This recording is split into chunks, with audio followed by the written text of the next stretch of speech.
Chapter 586. Double returned 2 hours later. Everyone in the uninhabited town was taken down.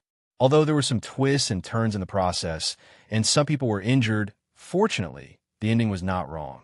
26 men and 11 women, all 37 people in the town were here. The women were tied to the right side of the restaurant, and the men were gathered on the left side. The group of people looked at each other. They did not expect that they would be taken down so easily. It was really unbelievable. Perhaps they were used to living a comfortable life and had forgotten the sense of danger. They deserved it. They just did not know how these people would deal with them. Nangong looked at Brother Wu and asked, "Is everyone settled?" "Everyone is settled. No one is missing. What do we do next?"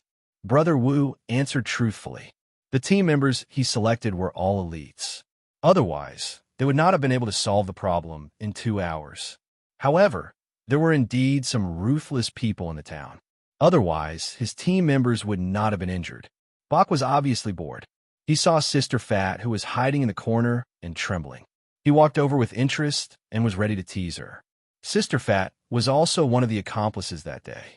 Sister Fat had already recognized the man and woman who stayed at the hotel that night. She really did not expect that the instigators tonight would be this man and woman. Obviously, they had a strong background. They actually brought so many people back. If she had known this would happen, she would not have earned that little bit of money. Sister Fat tried her best to hide in the crowd to avoid being discovered, but she was still seen. She continued to curl up in fear. Who knew what these people would do to her? Sister Fat had recognized Nangong and Bach. Of course, the rest of the people in the town also recognized them. No one would have thought that it would be this man and woman. They did not come with good intentions. How are they going to clean up this mess? Bach squatted in front of Sister Fat with a smile and reached out to remove the smelly sock in her mouth. He said happily, "Sister Fat, we meet again. How are you?" Sister Fat was always arrogant. In the town, she was not afraid of anyone because of her man's background. She often beat and scolded her man. However, when something really happened, she would be scared to tears. "Brother, I'm sorry. I was wrong. I'm really wrong. I won't dare to do it again. Please spare my life." Sister Fat could finally speak. She did not care about anything, and the first thing she opened her mouth was to beg for mercy. Bach deliberately said with a lecherous look, "If an apology works, why do we need the law?" "Sister Fat, how are you? That's not your attitude that day. I'm really in the wrong. I'll give you the money. I made you vomit everything I ate. I'll give you the money with interest. Please forgive me." Sister Fatty continued to beg for mercy. Bai did not speak and just looked at Sister Fatty lecherously. His gaze lingered on Sister Fatty's proud chest for a while. Sister Fat seemed to have understood something. She said weakly, "If you think it's okay, I can accompany you for a night. As long as you can spare me, I'm good in bed. My man often praises me." Hearing this sentence, Bach almost vomited. He was the one who teased Sister Fatty. How did it become Sister Fatty teasing him? This woman had really thrown caution to the wind. Just thinking about the way this woman would move around his body made Bach shudder. He directly pushed Sister Fatty, who was leaning against him, away, and then got someone to cover Sister Fatty's mouth. On the other side, the others were already laughing happily. They did not expect Bahi to have such a strong taste. Brother Wu added, "Bahi, if you like this kind, I will find you a lot of them when we go back to Beijing." Bahi scolded angrily, "Get lost." Nangong was a little unhappy. "That's enough. Let's get down to business." At that moment, Nangong asked someone to pull Mr. Li and Brother Huang out of the crowd. After that, he removed the socks and other things in their mouths. Nangong stared at the two of them and said, "We meet again. How do you feel?" Brother Huang and Uncle Li looked at each other. Brother Huang did not say anything. Instead, he let Uncle Li take the initiative. After all, Uncle Li was the most senior in the town. Uncle Li was used to hardships. He had experienced too many setbacks and tribulations. He had fallen more than once. He smiled and said, "I'm sorry. I didn't expect you to come back. This time we admit it. Say what you want." Qin Sheng and Hao Lei were bored and smoking. This time, they were here to help Nangong vent his anger. There was nothing else. They had to go back after finishing their business. Nangong said slowly, "It's not a big deal. It's just that I'm a little stingy. You blackmailed me for 2 million. I have to get it back. 2 million, we'll pay, Uncle Lee said slowly. He was not as tough as he was at the beginning. At that time, he did not know the strength of this woman. Now that he knew, how could he not admit defeat? Brother Huang quickly echoed, yes, yes, yes, we'll pay. We'll give you all 2 million. Is that all you got? Nangong thought it would be difficult to get the money. He did not expect that he would get it as soon as he asked. Chief Lee looked around the restaurant. This was a desolate and uninhabited area. If he didn't pay, who knew what these people would do? He was already so old. It did not matter if he died. But what about the others? Uncle Lee was not that kind of selfish person. Otherwise, he would not have such a high status and prestige in the town. Money is important, but life is more important. Uncle Lee laughed at himself. Brother Huang echoed again, yes, yes, yes. Money is important, but life is more important. We'll pay. The others seemed to see the dawn of hope. As long as they paid, they would spare everyone. Then hurry up and pay. Besides, many of them did not get any money. Hearing this, Nangong thought for a moment and said, since you say life is more important, then I can spare your lives. But I'll double it. For 1 million to buy your lives. Cheap, right? When Brother Huang heard it, he subconsciously shouted, what the F***, why don't you rob a bank? Bach did not expect that this guy would dare to talk back. He kicked Brother Huang's face. Brother Huang's blood-stained face became blurred again. It was really a terrible sight. Nangong said slowly, it's illegal to rob a bank. It's not illegal to rob you. For 1 million to buy all of your lives is already a good deal. Aren't you afraid that we'll take revenge on you after you let us go? Uncle Lee sneered and did not answer the 4 million. Nangong stared at Uncle Lee and said, if I'm afraid of your revenge, I won't come back to find you. If you want to take revenge, come to Beijing and find me. I'm afraid that you won't be able to return. Beijing? When Uncle Lee heard this place, he knew why this woman dared to say so. Most of them did not dare to go there, and they might not be able to get in. They might be caught before they arrived in Beijing. Uncle Lee sighed and said, I admit it. What about 4 million? Nangong smiled and said. Uncle Lee thought for a moment and said, I can't guarantee 4 million, but we'll try our best to gather as much as we can. Obviously, you can't wait for too long. Okay, I won't bargain. Let's gather. Nangong shrugged and said. The task of this trip was finally over. Therefore, in the following time, Nangong handed the initiative to Uncle Lee and asked him to start gathering money. But Brother Wu and Bach were responsible for monitoring, in case he planned something with others. At dawn, whether it was cash, bank transfer, or various payment methods, these people had gathered a total of 7 million. Uncle Lee was really ruthless. Although he and Brother Huang took the majority of the money, those who had taken the money that day returned double. Even those who did not take the money that day paid the money tonight.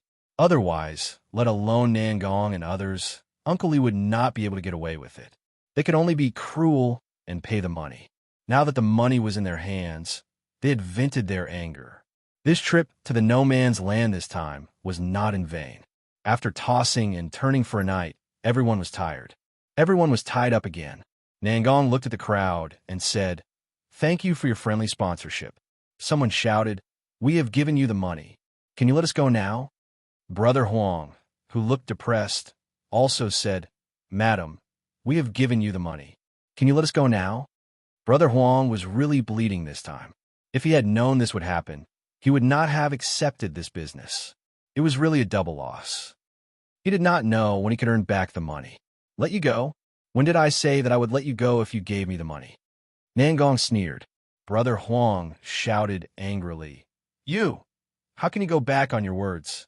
I am too free to talk to you about honesty, Nangong said disdainfully. Uncle Lee did not say a word.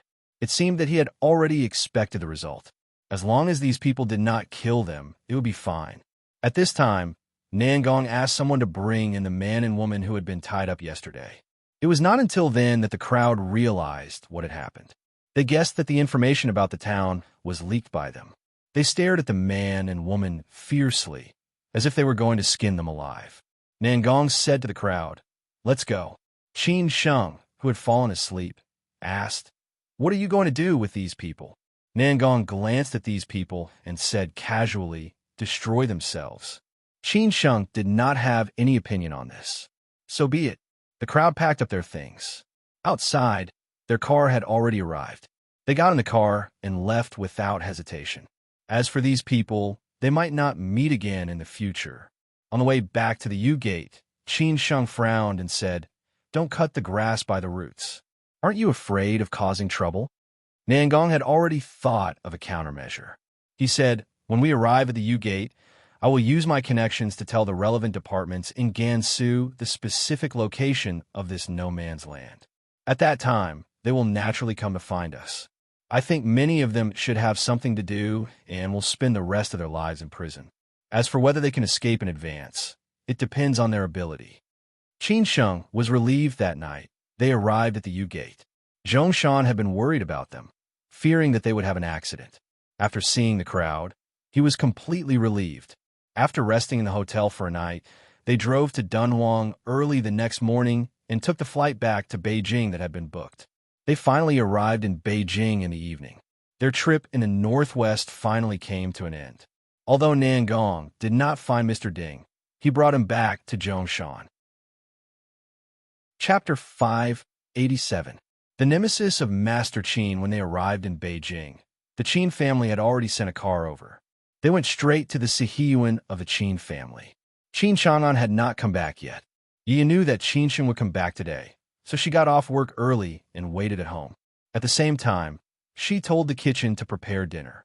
Brother Wu had already arranged for the other team members to go back. He and He followed Qin Sheng and the others to the Sihiyuan of the Qin family. From now on, He would step into the big circle of the Qin family. As Brother Wu had said, he was already ahead of most people. When Qin Sheng was about to arrive, Yi was already waiting at the door in advance, anxiously waiting. She was the only one at home now, and it was really too boring. After seeing the two cars parked at the door, Yaya immediately ran forward, revealing a bright smile that made people feel like they were bathing in the spring breeze. Qin Sheng and Nangong got off the car first. Yi quickly ran forward and said with her hands behind her back, "Brother, you're finally back. I'm so bored." Qin Sheng did not know whether to laugh or cry. He touched her delicate nose and said, "You little girl, how can you be bored?" Today, Yi was full of youthful spirit. She had a ponytail and was wearing a white dress with a white shawl and small white shoes. She was a beautiful scene in the alley in the evening. The others behind her had already gotten off the car. Yi smiled and waved at them. The others had already seen Yi. Only He and Zhongshan saw her for the first time. They could not help but be stunned. If Nangong was cold, this beauty was pure and cute. Why were there so many beauties in the Qin family? Brother Wu found He staring at Qin Jing in a daze. He frowned slightly and touched He with his hand, indicating that he should not look around and leave a bad impression on these small things. He immediately understood and gave Brother Wu a thank you look. It seemed that he had to be careful in the future. As for Zhongshan, his eyes were very clear, without any distractions, just pure appreciation. After all, everyone loved beauty. Yi only knew that Qin Sheng had returned to Xin. She did not know that Qin Sheng had gone to Gansu. She smiled and reached out her hand. "Did you bring me a gift?"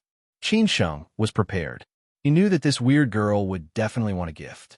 Just like when he went back to Xin to bring a gift for Exine, he naturally had to prepare a gift for Yi.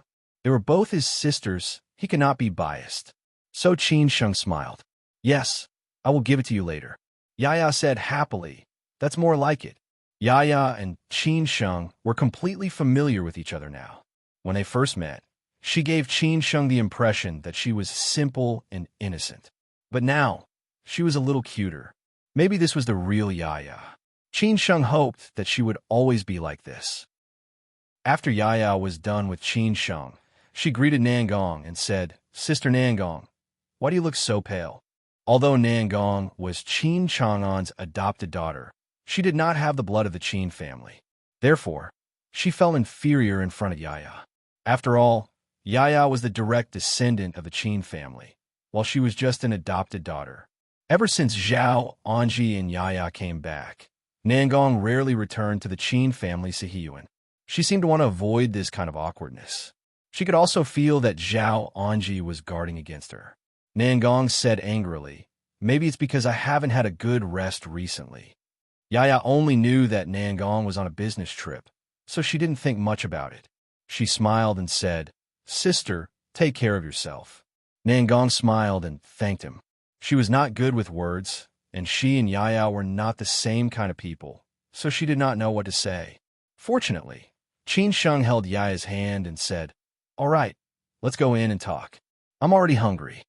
In the dining room, everyone sat down. Bai sat next to Brother Wu and sighed in his heart. The Qin family, a rich and powerful family in Suzhou City, was really different. They were so rich. The decoration of this big sihiyuan was really enviable. The dishes were all served. Qin Sheng was not so particular. He gestured to everyone to eat their chopsticks. There was no need to avoid anything. They just had to fill their stomachs first. On the way, Nangong had already told Qin Sheng about Ba and asked him how to deal with it. This kind of thing naturally did not need to go to her adopted father. Now, many things in the Qin family could be decided by Qin Sheng directly. When the dinner was about to end, Qin Sheng made arrangements. "Bahi, you have just arrived in Beijing. Let Brother Wu take you to adapt to the new environment first. We can talk about other things later." Bahi did not dare to be mischievous at this time. He just smiled and said, "Okay." His biological son looked at Brother Wu and said, "Brother Wu, about Bahi's daily life, you can discuss with him and let him work for you first." "Okay, young master," Brother Wu said respectfully.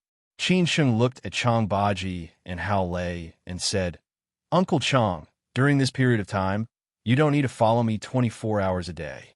You can go back to live with Brother Lei." Chang Baji nodded slightly. Hao Lei laughed. He was still used to living with his old partner. After all, they were old partners. As for Zhongshan, Qin Sheng said thoughtfully, "Brother Zhong, you can stay here tonight. My father will come back later. You could talk about the details then." Zhongshan smiled and said, "Thank you." Qin Sheng said casually, "You are welcome." After the dinner, Brother Wu left with Bahi. Chang Baji and Hao Lei also went back to the house not far away. The Sihiyuan was quiet again. Nangong went back to the room to take a shower and change clothes. Qin Sheng accompanied Zhongshan to drink tea and chat in the side hall. Yi was bored and casually watched a variety show. She, who grew up abroad, did not seem to understand the jokes of domestic variety shows. In the end, she could only watch Inua TV.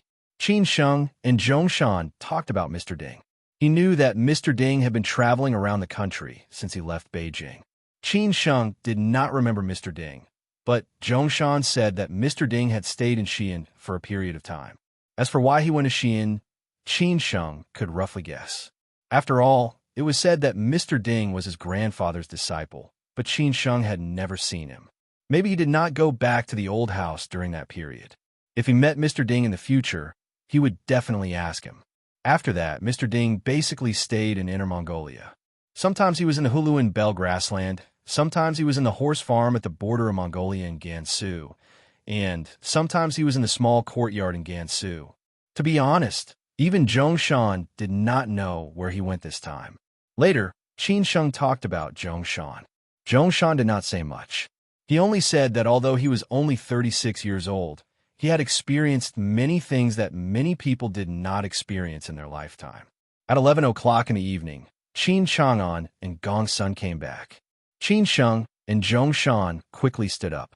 After smelling the alcohol on Qin Chang'an, Yi walked over and said unhappily, "Uncle, you drank again?" Qin Chang'an smiled awkwardly and said, "Just a little." Now, in the whole Qin family, the only one who could control Qin Chang'an was Yaya. Qin Chang'an really doted on Yaya. Although he also had a daughter named Qin Ran, because of those past events, the relationship between father and daughter was not very good. They only got along well during this period after Qin Shang came back. Moreover, Qin Ran and Yiya had different characters. Qin Ran was more rational and seldom acted cute in front of Qin Chang'an. Yiya was different. She was simple and cute. In front of Qin Chang'an, she was like a child who could not grow up. She always said and did things like a child, which made Qin Chang'an not know whether to laugh or cry. Although Yaya was Qin Chang'an's niece, Qin Chang'an doted on her as if she were his own daughter. He did a lot of things with Yaya that he had not done for a long time, such as going to the movies with Yaya, going shopping with her, visiting museums with her, and so on. No matter what strange requests Yaya had, Qin Chang'an would try his best to satisfy her and rarely refused her. A little every time. If you do this again, I will be angry, Yaya said deliberately.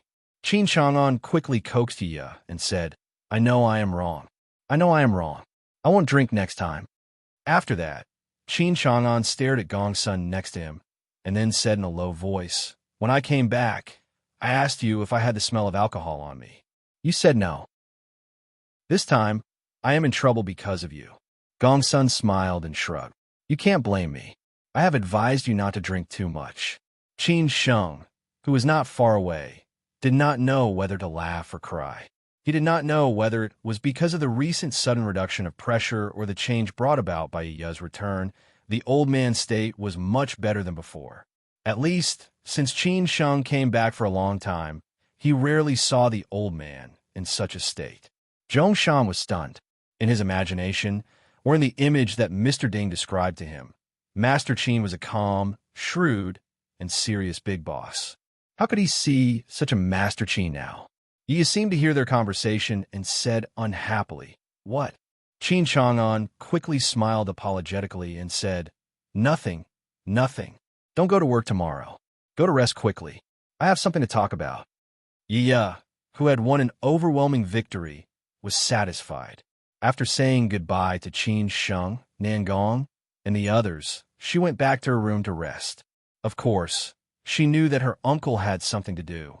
After seeing all this, Nangong, who was not far away, was very envious of the way Yi got along with her foster father, but it was not what she would have.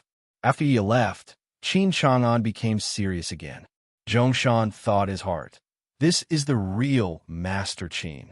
Qin Chang'an walked slowly into the side hall, looked at Nangong and Qin Sheng, and said, You are back. Nangong said respectfully, Foster father, I did not complete the task you asked me to do. I am willing to be punished by you. What punishment? I have expected it. This time you have worked hard. Have a good rest these days. Qin Chang'an gently patted Nangong's shoulder and comforted him. Nangong felt a little better. Qin Chang'an looked at Qin Sheng again and said, I will talk to you later.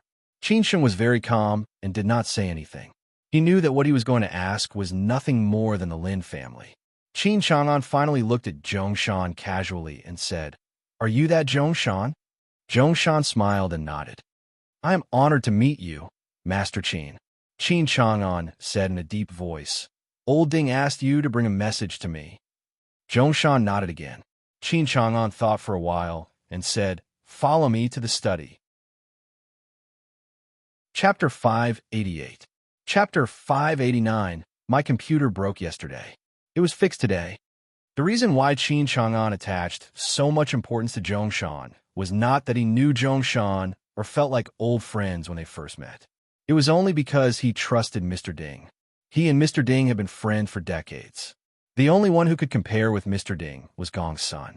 Judging from his trust in Gongsun, it could be seen how much he trusted Mr. Ding. Putting aside the fact that Mr. Ding was the direct disciple of the old master, the relationship between Qin Chang'an and Mr. Ding was enough to explain everything. In the past few decades, they had experienced too many things together, such as setbacks, tribulations, lows, failures, successes, glories, and so on.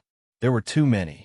The capital carrier of the Chang and system was built by them together. They were both teachers and friends. Mr. Ding appeared at the lowest point of Qin Chang'an's life and retired at the most glorious time. What else did Qin Chang'an want to say to him? This was also why Qin Chang'an thought of Mr. Ding first in this special period. He believed that as long as Mr. Ding came back, they could work together again and definitely get through this crisis. However, Mr. Ding refused. Avoiding to see him was actually a refusal. However, Qin Chang'an didn't think that Mr. Ding would be so cruel. He was related to the Qin family by blood. How could he let it go? So Qin Chang'an wanted to know what Mr. Ding wanted to say. Or did he have something to say? Qin Chang'an's study was on the second floor. The entire left side of the second floor was Qin Chang'an's private area. This was a super large suite, which included a living bedroom, cloakroom, and private collection room. Outside was the study and a small reception room. The right side of the second floor of the main building was connected to the second floor of the auxiliary building on the right side. Now Qin Ran, Qin Sheng, Qin Jing, and Zhao Anji lived there. Nangong's room was also here, but she probably wouldn't come back often in the future. Qin Chang'an's study was very large, with a lot of books, many of which were unique. There was a tea table next to it. He often sat there drinking tea and meditating. At this moment, Qin Chang'an was sitting in the main seat, and Zhongshan was sitting next to him respectfully. However, he looked very relaxed and didn't feel too much pressure. Qin Chang'an said slowly, "Zhongshan, old Ding really doesn't want to come back." Mr. Ding said that it's not that he doesn't want to come back, but that he can't. If he comes back, it will only add fuel to the fire. Zhongshan did not feign civility and told Qin Chang'an the answer directly. Qin Chang'an narrowed his eyes and pondered what Lao Ding wanted to tell him. First of all, from old Ding's words, Qin Haodong could tell that old Ding knew what had happened during this period, as well as the situation of him, the Qin family, and the Chang system. It was not that he did not want to come back. It meant that old Ding wanted to come back. He did not abandon the Qin family. On the surface, it meant that old Ding had something he couldn't disclose, but the latter part of the sentence added fuel to the fire. It meant that this was a decision old Ding had made after careful consideration, and he knew a lot of things behind the scenes. Qin Chang'an came to his senses and asked, "What else do you want to say, old Ding?" Zhongshan continued, "Master Qin, Mr. Ding asked me to tell you that times have changed, and we all have to take the initiative to change.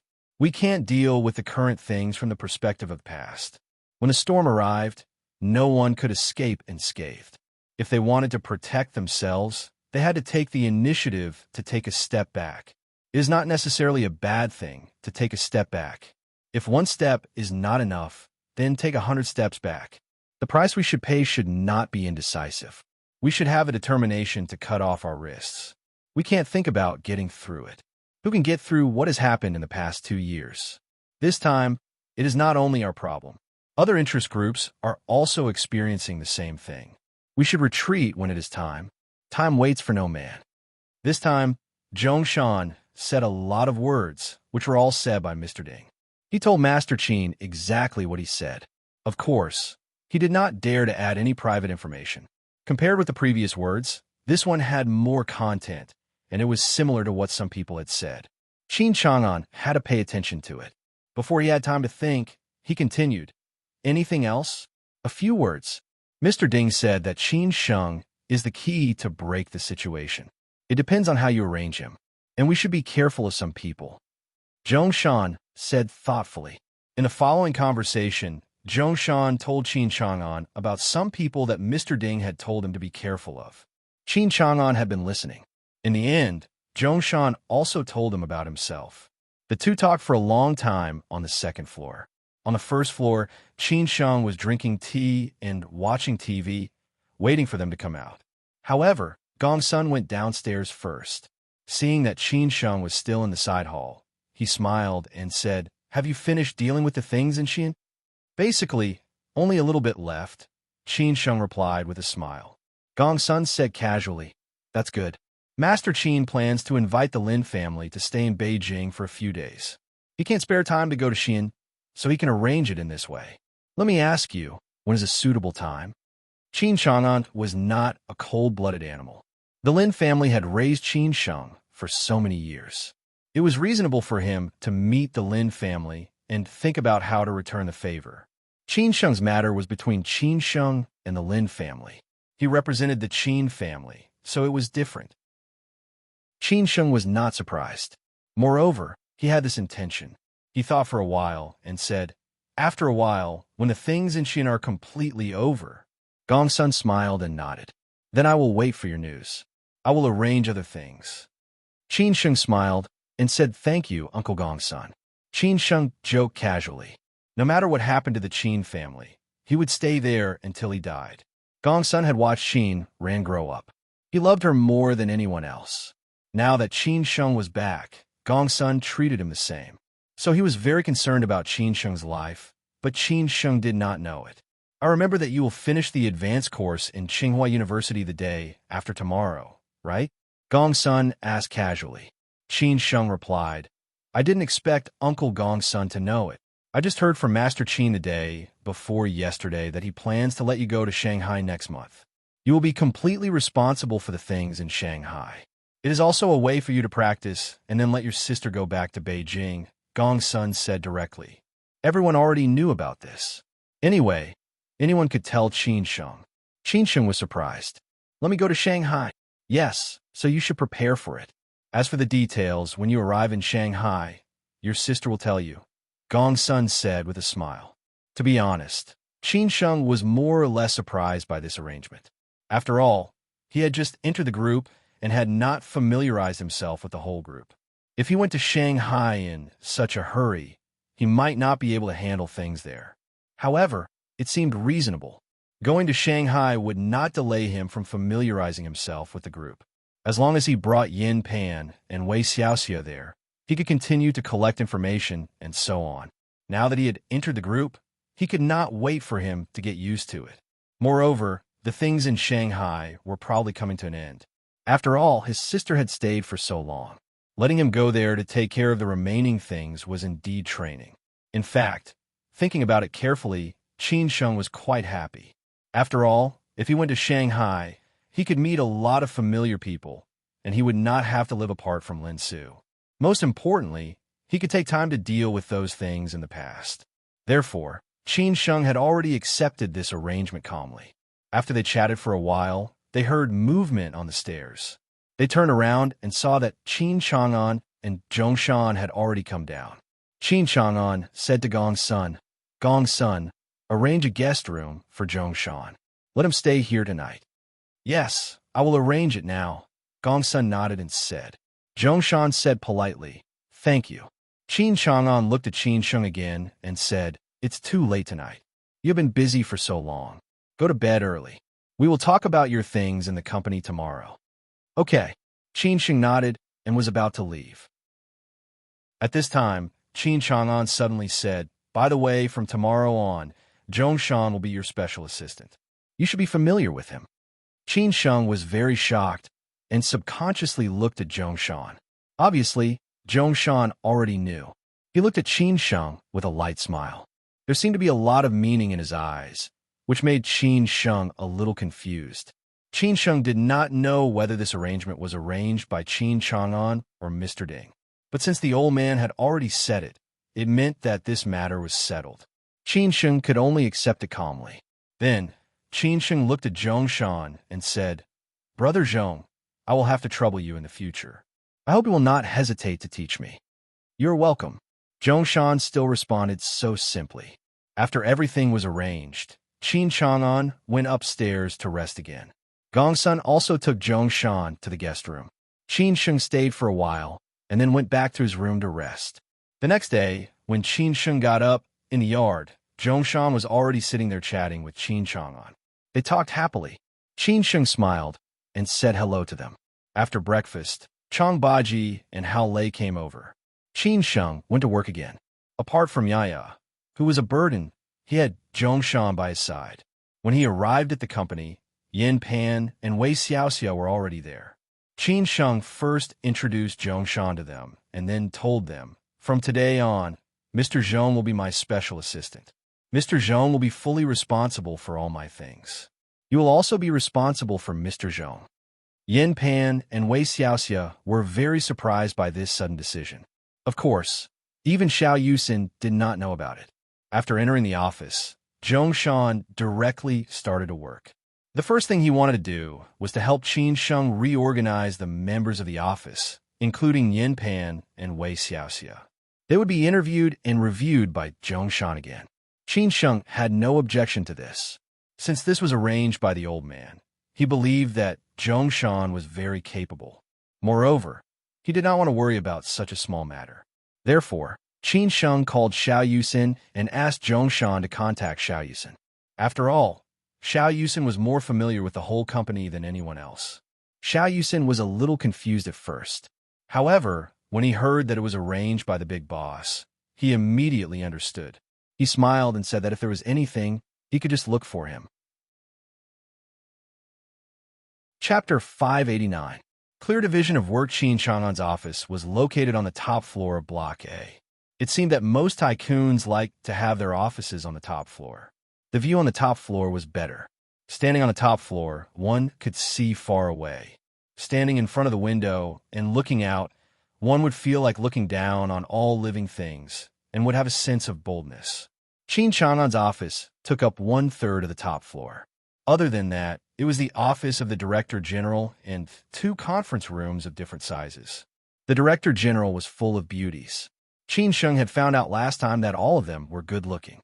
Not to mention Xiao Yusin and Ding Yu. Even Yin Pan and Wei Xiaoxiao were great beauties. Qin Sheng really wondered if the old man had a special requirement for good-looking people, or was it a rigid standard for the Director General? Although Xiao Yusin was the person in charge of the Director General, Ding Yu was in charge of all of Qin Chang'an's personal affairs, including the secretaries and assistants. Xiao Yusin was in charge of the group affairs. Everyone knew that they were jealous of each other, so they placed their bets. At first, Ding Yu had the upper hand. After all, she was the favorite of the big boss. Now that they heard that Xiao Yusin had a relationship with the crown prince, many people began to bet on Xiao Yusin. After Xiao Yusin finished talking with Zhongshan, she took Qin Sheng to the chairman's office on the top floor. They talked and laughed along the way. Xiao Yusin asked Qin Sheng if he had adapted to the new environment. How were the 2 secretaries she had assigned to him? And if he felt that they were not suitable, she could get someone else, and so on. Qin Sheng smiled and responded to them one by one. Then he asked Xiao Yusin about her work in the Director General. Xiao Yusin complained casually. Of course, she was dissatisfied with Ding Yu, and so on. But Qin Sheng pretended not to hear it. Along the way, everyone in the Dong office saw that the 2 of them were chatting happily. Many of them were on Ding Yu's side. After all, rumors about Xiao Yusin's relationship with the Crown Prince have been spreading like wildfire recently. At the door of Qin Chang'an's office, Ding Yu, who was dressed in a light gray professional uniform, was waiting for Qin Sheng. Her office was also here, and there were several secretaries and assistants. Ding Yu was not surprised that Qin Sheng and Xiao Yusin came together. Xiao Yusin walked Qin Sheng to the door and left. She smiled at Ding Yu. She still had to keep up appearances. Ding Yu maintained a professional smile and said, "Chairman Qin, the chairman is waiting for you inside." "Sister Ding, your dress is very beautiful." Qin Sheng teased her casually. Any woman would like to be appreciated and praised by a man, especially a woman like Ding Yu. Ding Yu was somewhat surprised. It did not occur to her that Qin Sheng would say such a thing. Although she was very happy, she remained calm and said, "Thank you for your compliment, Chairman Qin." Ding Yu did not talk to him deliberately. She turned around and knocked on the door of the office several times. Then she pushed the door open and said, Chairman Qin is here." In the office, Qin Chang'an, who was reading the financial report, said in a deep voice, "Well, let him in." Ding Yu led Qin Sheng into the office. Qin Sheng casually sat on the sofa. Qin Chang'an continued to read the financial report without raising his head. Ding Yu made Qin Sheng a cup of tea and left. Qin Chang'an was still reading the financial report and did not pay attention to Qin Sheng. Qin Sheng was reading the group's newspaper on the table to entertain himself. It was not until Qin Chang'an put down the financial report, walked over, and coughed that Qin Sheng came to his senses. Qin Chang'an hurriedly stood up. Qin Chang'an waved his hand and said, "Sit down." Qin Chang'an was different in front of outsiders than in front of his family. Qin Chang'an at home was also different in the company. Although there were only 2 of them, Qin Chang'an's aura still made Qin Sheng feel a little uncomfortable. Qin Chang'an sat on the single-seater sofa, crossed his legs, and drank tea. "I heard from Gongsun that he already told you about going to Shanghai last night?" Qin Sheng nodded and said, "Yes, he did." "What's your opinion?" Qin Chang'an asked. Although Qin Sheng was his son, and he could do whatever he wanted, he still had to respect Qin Sheng's opinion. Qin Sheng said, "Honestly, I don't have any opinion. I can let my sister come back and rest for a while." I can also accompany my grandmother in Shanghai. The old lady calls me several times a week. As for the relationship between Qin Sheng and the Zhu family, Qin Chang'an was not willing to get involved. Anyway, the Zhu family did not like him, and he did not want to be snubbed. Since you don't have any opinion, after the graduation ceremony of Tsinghua University tomorrow, you can go to Shanghai directly. Qin Chang'an arranged directly. He naturally had other reasons for letting Qin Sheng go to Shanghai. Qin Chang'an followed and said, "No matter where you go in the future, take Zhongshan with you. If there is anything you don't know, you can ask him to give you advice." "Okay, I got it," Qin Sheng said thoughtfully. It seemed that the old man trusted Zhongshan very much. However, Qin Sheng did not know Zhongshan very well at present, so he still kept his guard up. Qin Chang'an stared at Qin Sheng for a while. After hesitating for a while, he asked, "How are you and the girl from the Lin family?" Qin Sheng did not expect that the old man would take the initiative to ask about his relationship with Lin Su. Could it be that the old man wanted to see Lin Su? If so, it would be good. Recently, Qin Sheng had been thinking about this matter a lot. He was thinking about when to settle the relationship with Lin Su. There was no problem on the Lin family side. The Lin family could not wait to be related to the Qin family by marriage. However, Qin Sheng still could not figure out the old man's attitude. "It's good. Nowadays, we don't get together often, so I can't take care of her. This time I will go to Shanghai, so I can accompany her," Qin Sheng said honestly. Thinking of Lin Su, Qin Sheng was in a good mood. Qin Chang'an nodded silently. After a while, he asked, "Qin Sheng, what do you think of Song Ryu?" Well, Qin Sheng was stunned. He did not know why the old man suddenly asked about Song Ryu. Was he going to force them to be matchmakers? If so, it would be really troublesome. So Qin Sheng replied, "It's good. She is different from most girls. She is like a mirror, reflecting everyone's shortcomings." Qin Chang'an wanted to say something, but he did not say anything in the end. He was afraid that Qin Sheng would be too resistant, so he directly changed the topic. "Tomorrow is your graduation ceremony. I will go there. You should be prepared." Qin Sheng was surprised again, but he still nodded. He was afraid that he would meet a lot of big shots tomorrow. They should be the fathers of the students in this advanced course. In the end, Qin Chang'an asked about the Lin family. Qin Sheng also answered them one by one. He told the old man that Uncle Lin, Annie Wang, and Xin were on vacation in Sanya and would come to Beijing soon. When Qin Sheng returned to the office downstairs, Zhongshan had already re-interviewed Yin Pan and Wei Xiaoxia. These two secretaries were directly arranged by Xiao Yusin, so Qin Sheng did not know much about them. But after getting along with them during this period, Qin Sheng was very sure of Yin Pan's ability. As expected, after Qin Sheng entered the office, Zhongshan sat down and talked with Qin Sheng about the two secretaries. Yin Pan got through Zhongshan's backer, and Zhongshan appreciated her very much. But Zhongshan rejected Wei Xiaoxia and was ready to ask Xiao Yusin to transfer Wei Xiaoxia back. Qin Sheng thought for a while and replied, "It's not urgent. We will go to Shanghai the day after tomorrow. We may stay there for a period of time. I'm not sure how long it will be. You and Yin Pan will go there, and Wei Xiaoxia will stay in Beijing. During this period, you can continue to choose the talents you need, and you can also pay attention in Shanghai. When we come back, let Wei Xiaoxia go back to the director office." After listening to Qin Sheng's arrangement, Zhongshan smiled and said, "I have no objection. It's safer this way." A day passed quickly. Since he had Zhongshan as a special assistant, Qin Sheng's work efficiency suddenly increased. This was because the documents sent by Yin Pan and Wei Xiaoxia were all screened by Zhongshan. Zhongshan felt that Qin Sheng could understand some of them and did not need to pay attention to others. When it was almost time to get off work, Yi ran to Qin Sheng's office early, waiting for him to take her to eat delicious food. After Qin Sheng came back, Qin Chang'an was released. Yi, who was very bored after work, did not need to pester him anymore. Dinner was at a good Sichuan restaurant recommended by Yin Pan. Qin Sheng brought Yi, Zhongshan, Chang Baji, and Hao Lei. At the same time, he also invited Brother Wu and Ba He. Nangon did not come because he had something to do. Zhongshan was now Qin Sheng's special assistant. Chang Baji and Hao Lei took on the roles of bodyguard and driver. Brother Wu was responsible for handling Qin Sheng's other trivial matters. Bai became Brother Wu's assistant. It seemed that Qin Sheng's basic team had been established. The division of labor was clear. This time, Qin Sheng would be in charge of the company in Shanghai, and he would also deal with the trivial matters in Shanghai and Hangzhou. Therefore, Brother Wu and Ba, he would also go to Shanghai with him. During dinner, everyone chatted casually. Qin Sheng had already informed everyone about the decision to go to Shanghai the day after tomorrow, and that they would stay for a long time this time. Chang Baji and Hao Lei did not have any objections. Of course, they knew what this meant.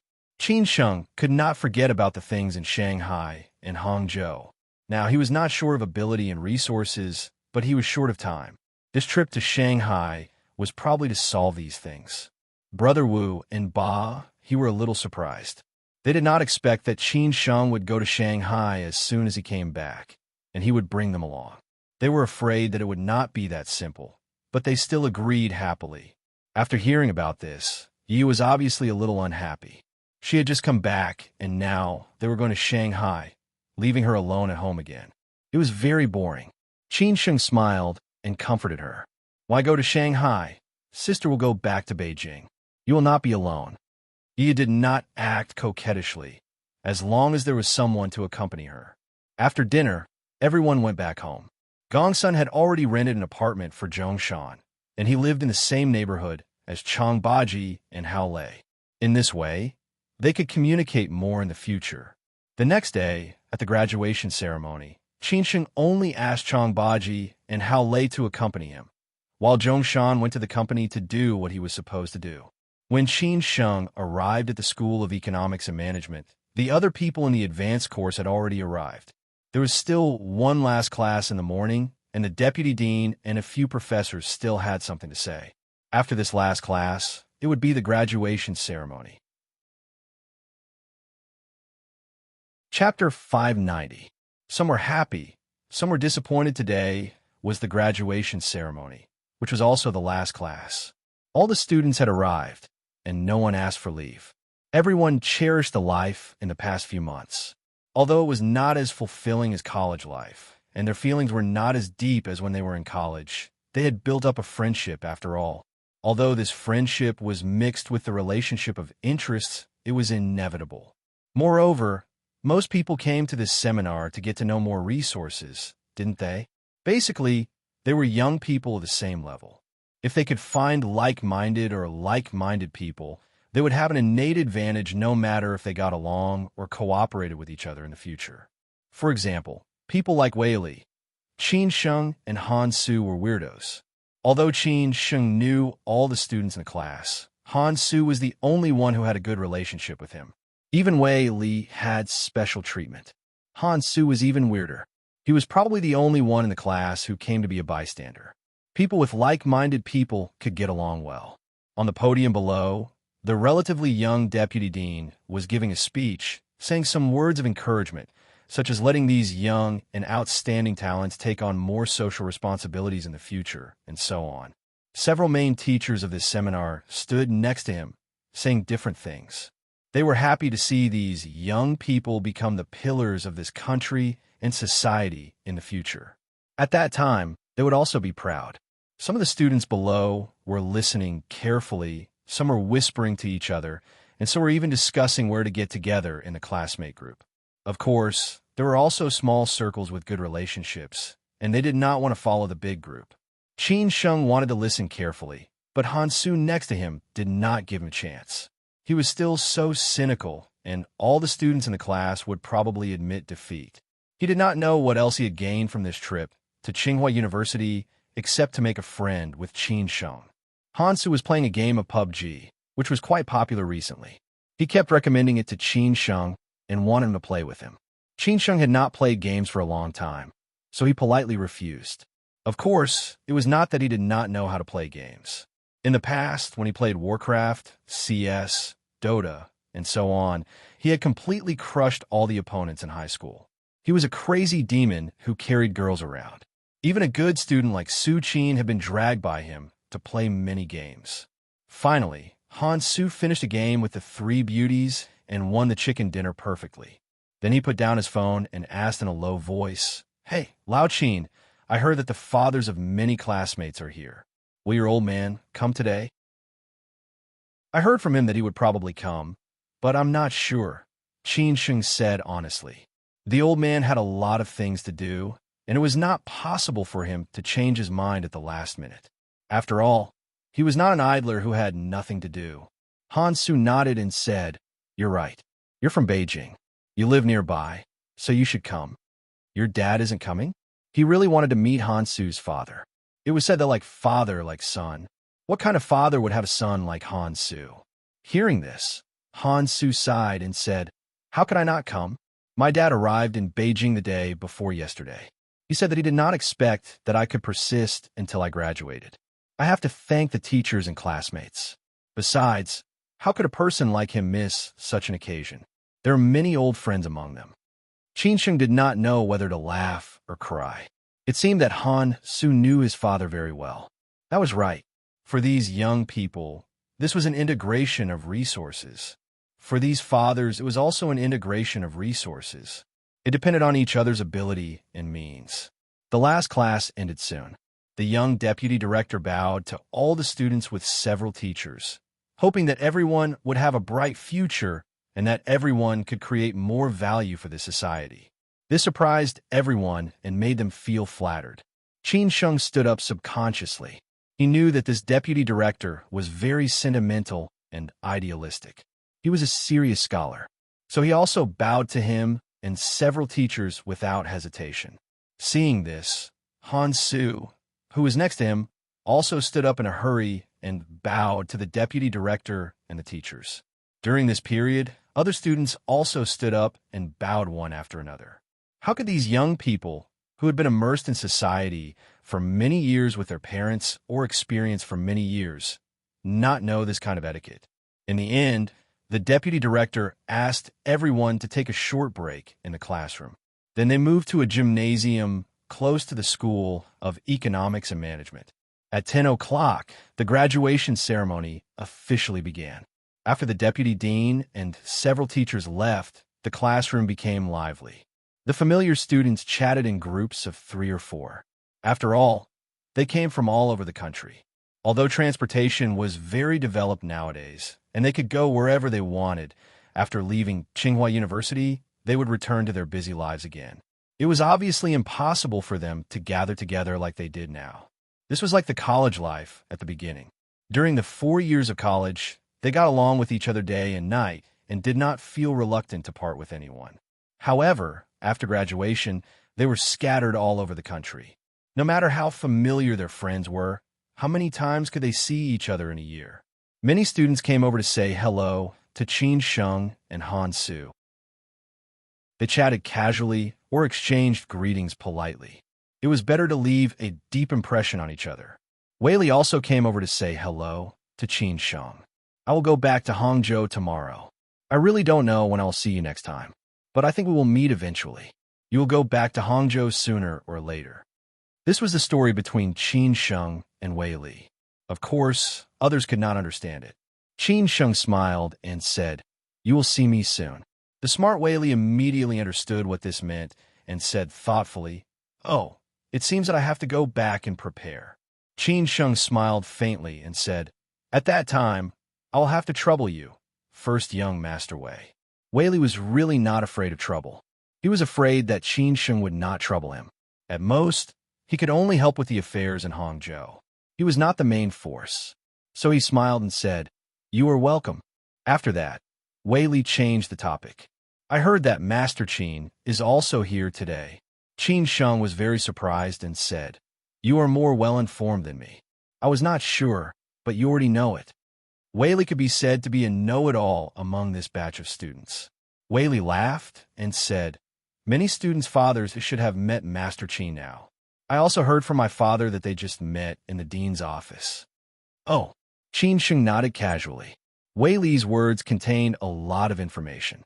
It seemed that Wei Li's father already knew him. It should be Wei Li who told his father. At the same time, Wei Li's father also knew the old man, but he should not be familiar with him. They were just acquaintances, but he paid attention to him. At this time, other students came over to say hello to Wei Li. Only then did Wei Li and Qin Sheng separate. Qin Sheng chatted with several female students for a while. He was really low-key in the class. In addition, he was not that handsome, so the female students basically ignored his existence.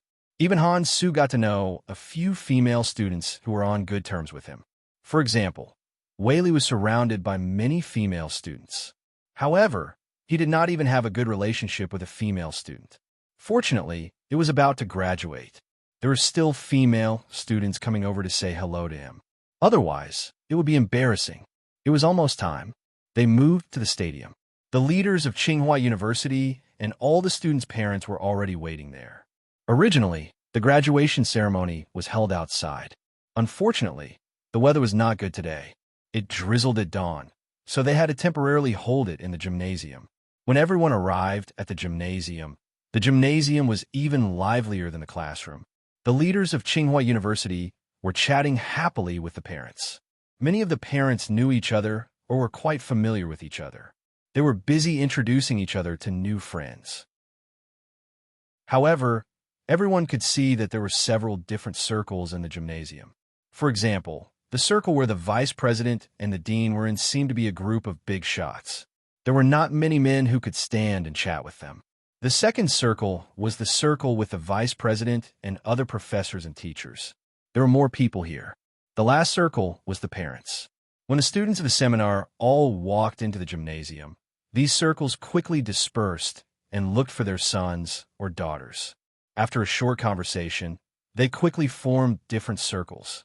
Seeing this, Qin Sheng felt it was very interesting. Gong Sun had already noticed Qin Sheng. He walked over slowly and said, "Qin Sheng, the old man is waiting for you over there." Qin Sheng had already seen the old man. He was chatting happily with several middle-aged men, including the vice president and the dean, as well as the old professor who had talked a lot with Qin Sheng. As a philanthropist of Tsinghua University, the old man was also the leader of a famous domestic enterprise. In addition, the old man had power in Siju City, so he naturally had the confidence and qualification. Qin Sheng directly walked over there. Before he reached them, Qin Chang'an had already waved to him and said, "Qin Sheng, come here, come here." Qin Chang'an's voice was neither soft nor loud, but many students' parents had already heard it. Most of them knew Qin Chang'an.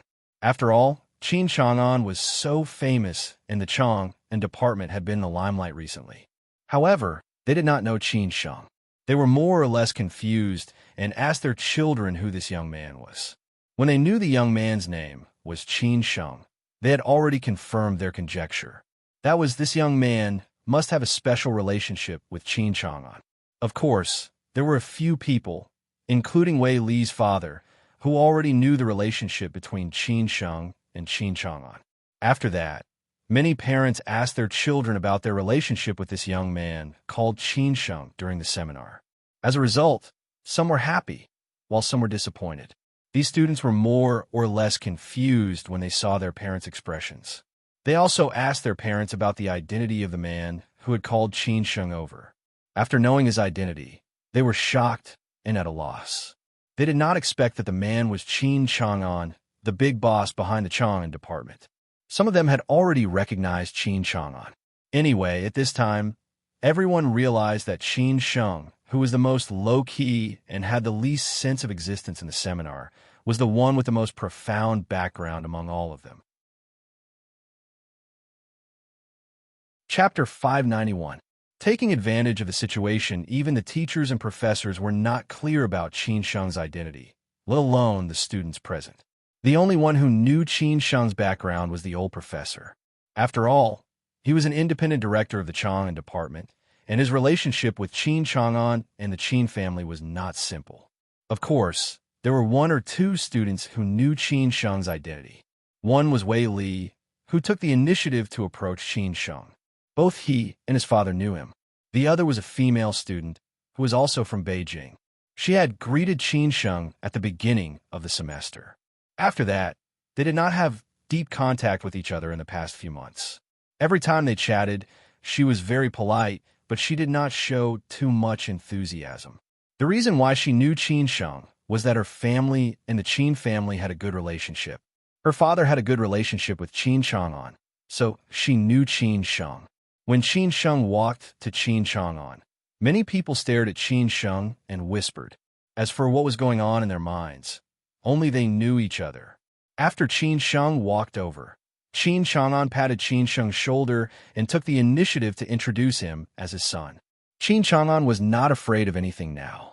After all, Qin Sheng's identity had been announced to the public.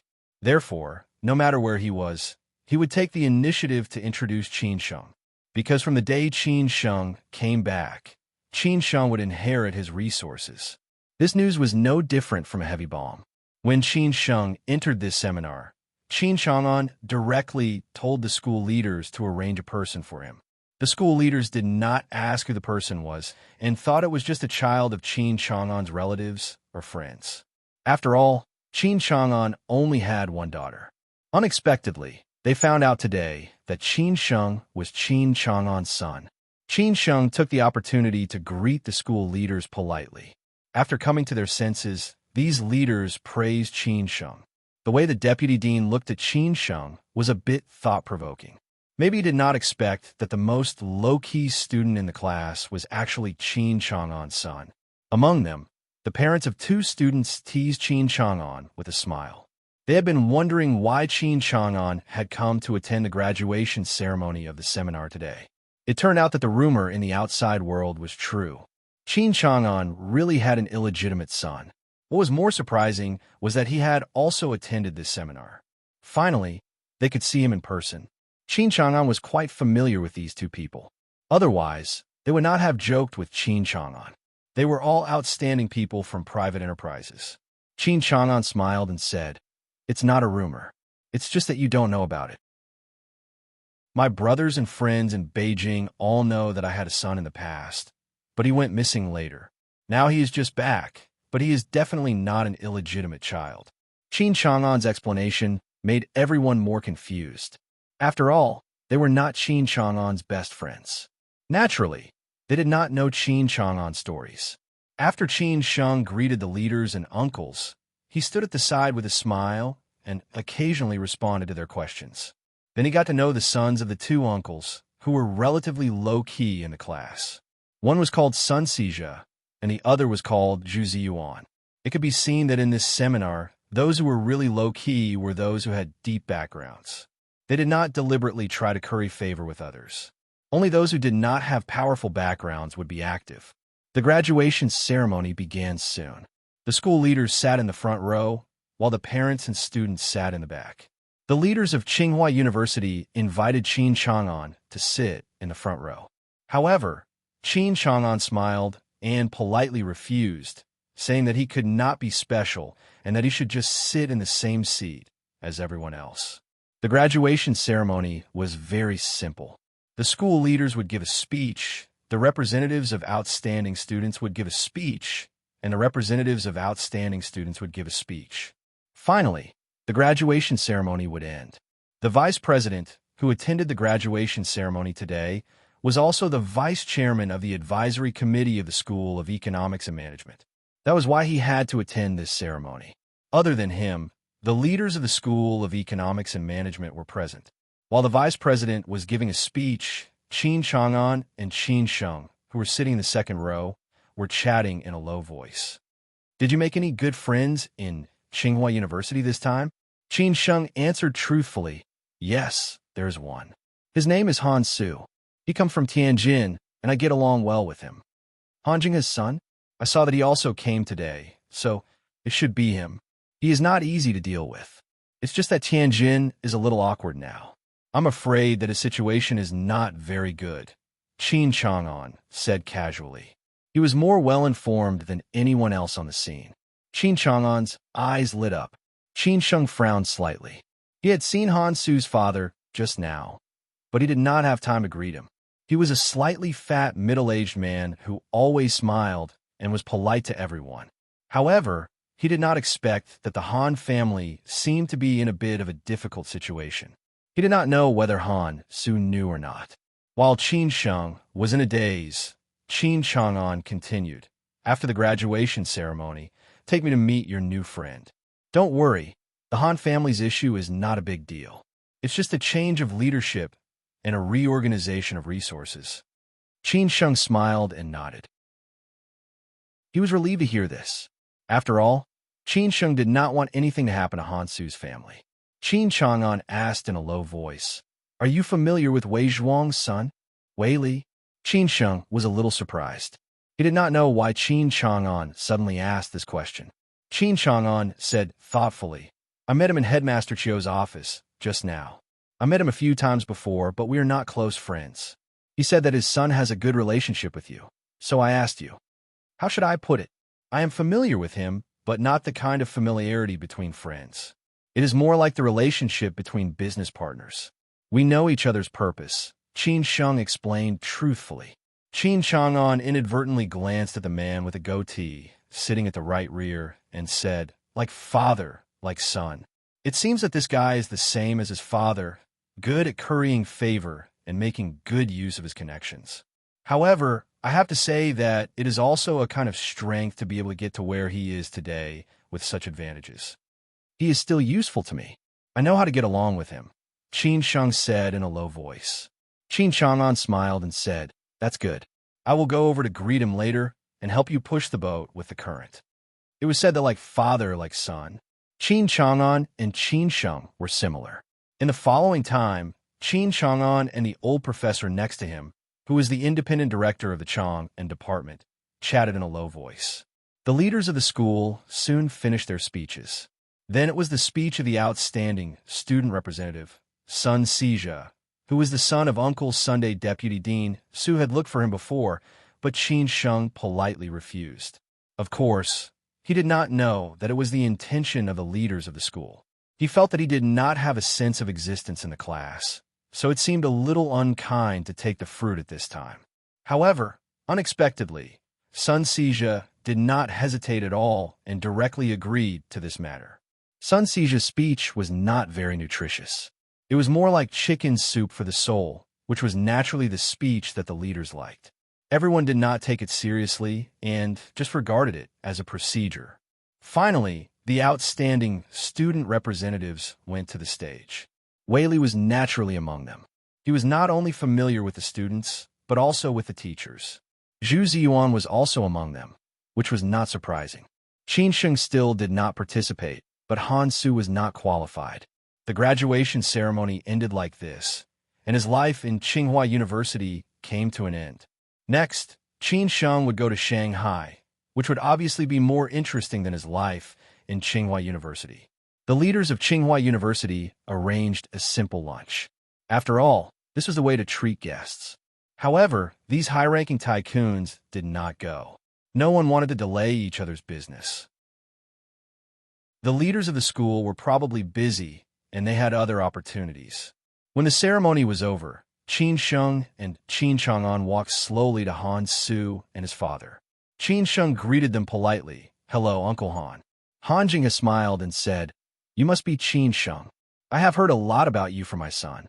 He said that during his time in Tsinghua University, you have taken care of him a lot. I thank you in advance. You have saved me a lot of trouble." Qin Sheng said happily, "Uncle Han, you are welcome. This is my father." Qin Sheng then introduced to Han Jinghe. How could Han Jinghe not know Qin Chang'an? He had seen Qin Chang'an long ago, but he did not know how to greet him. He was more or less flattered. "Oh, Master Qin." Han Jinghe did not mind that others were present, so he directly addressed Qin Chang'an in this way, which shocked Han Su. He was not stupid. From the way Qin Sheng addressed Qin Chang'an, he immediately figured out that Qin Sheng's father had a very powerful background. As for what kind of background it was, he did not care. If he cared, he would have investigated it long ago. Therefore, Han Su also greeted Qin Chang'an politely and called him Uncle Qin. Qin Chang'an had long been used to others calling him this way. He said happily, "When I went to Tianjin before, I always heard others talking about Brother Han. I did not expect to see you here today. I did not expect that the two of you would be so close. In the future, when I go to Tianjin, I will definitely disturb Brother Han. I hope you will not find it troublesome." "Oh, Master Qin, you are too polite. How can it be troublesome? I will definitely treat you well at that time, Han Jing has said with a smile. Qin Chang'an stopped here and said softly, see you in Tianjin. After that, Qin Chang'an and Qin Sheng said goodbye to the father and son of the Han family and left. After Han Jinghe saw Qin Chang'an off, he suddenly patted his son Han Su's shoulder and said, you bad boy, you did not come in vain this time. Didn't you like that car? Go buy it tomorrow. Dad, you are wise and powerful. Han Su hurriedly flattered. He did not expect to have such an unexpected gain. Obviously, it was all thanks to Qin Sheng. After that, Qin Chang'an walked to the father and son of the Wei family. They were not in a hurry to leave. With Wei Li's introduction, Wei Zhuang got to know many of his son's classmates' fathers. They also exchanged contact information with each other. In fact, with Wei Zhuang's current status in Zhejiang, it seemed that he did not need to deliberately curry favor with these things. However, he was originally such a person, and it had become a habit. Moreover, he had greater ambitions. Of course, he hoped to have more opportunities. Qin Chang'an walked over and directly greeted him. Lao Wei, why are you still here? Wei Zhuang, who was dressed in formal clothes, looked very young. It was said that there were many rumors about him in Hangzhou, and many beautiful women threw themselves at him. Wei Zhuang hurriedly responded, oh, Master Qin, do you have any plans at noon? This could be considered as a proactive invitation. However, Qin Chang'an politely refused. I have an appointment with an old friend. Then I can only ask Master Qin next time. Wei Zhuang did not feel that he had lost face. After all, he and Qin Chang'an were not at the same level. Qin Chang'an continued, I just heard from my son that he has a good relationship with your young master. I also heard that young people are like-minded, Wei Zhuang said conveniently. After Qin Sheng and Wei Li met each other's eyes, they greeted each other's father at the same time. Qin Chang'an looked at Qin Sheng and said, then you should contact each other more in the future and help each other. Uncle Qin, this time when I was studying at Tsinghua University, Qin Sheng helped me a lot, Wei Li said naturally, trying to leave an impression on Qin Chang'an. Qin Chang'an patted Wei Li's shoulder gently and said, young man, you are quite spirited. Okay, Lao Wei, let's make an appointment another day. We are leaving now. Qin Chang'an still solved the problem in a few words.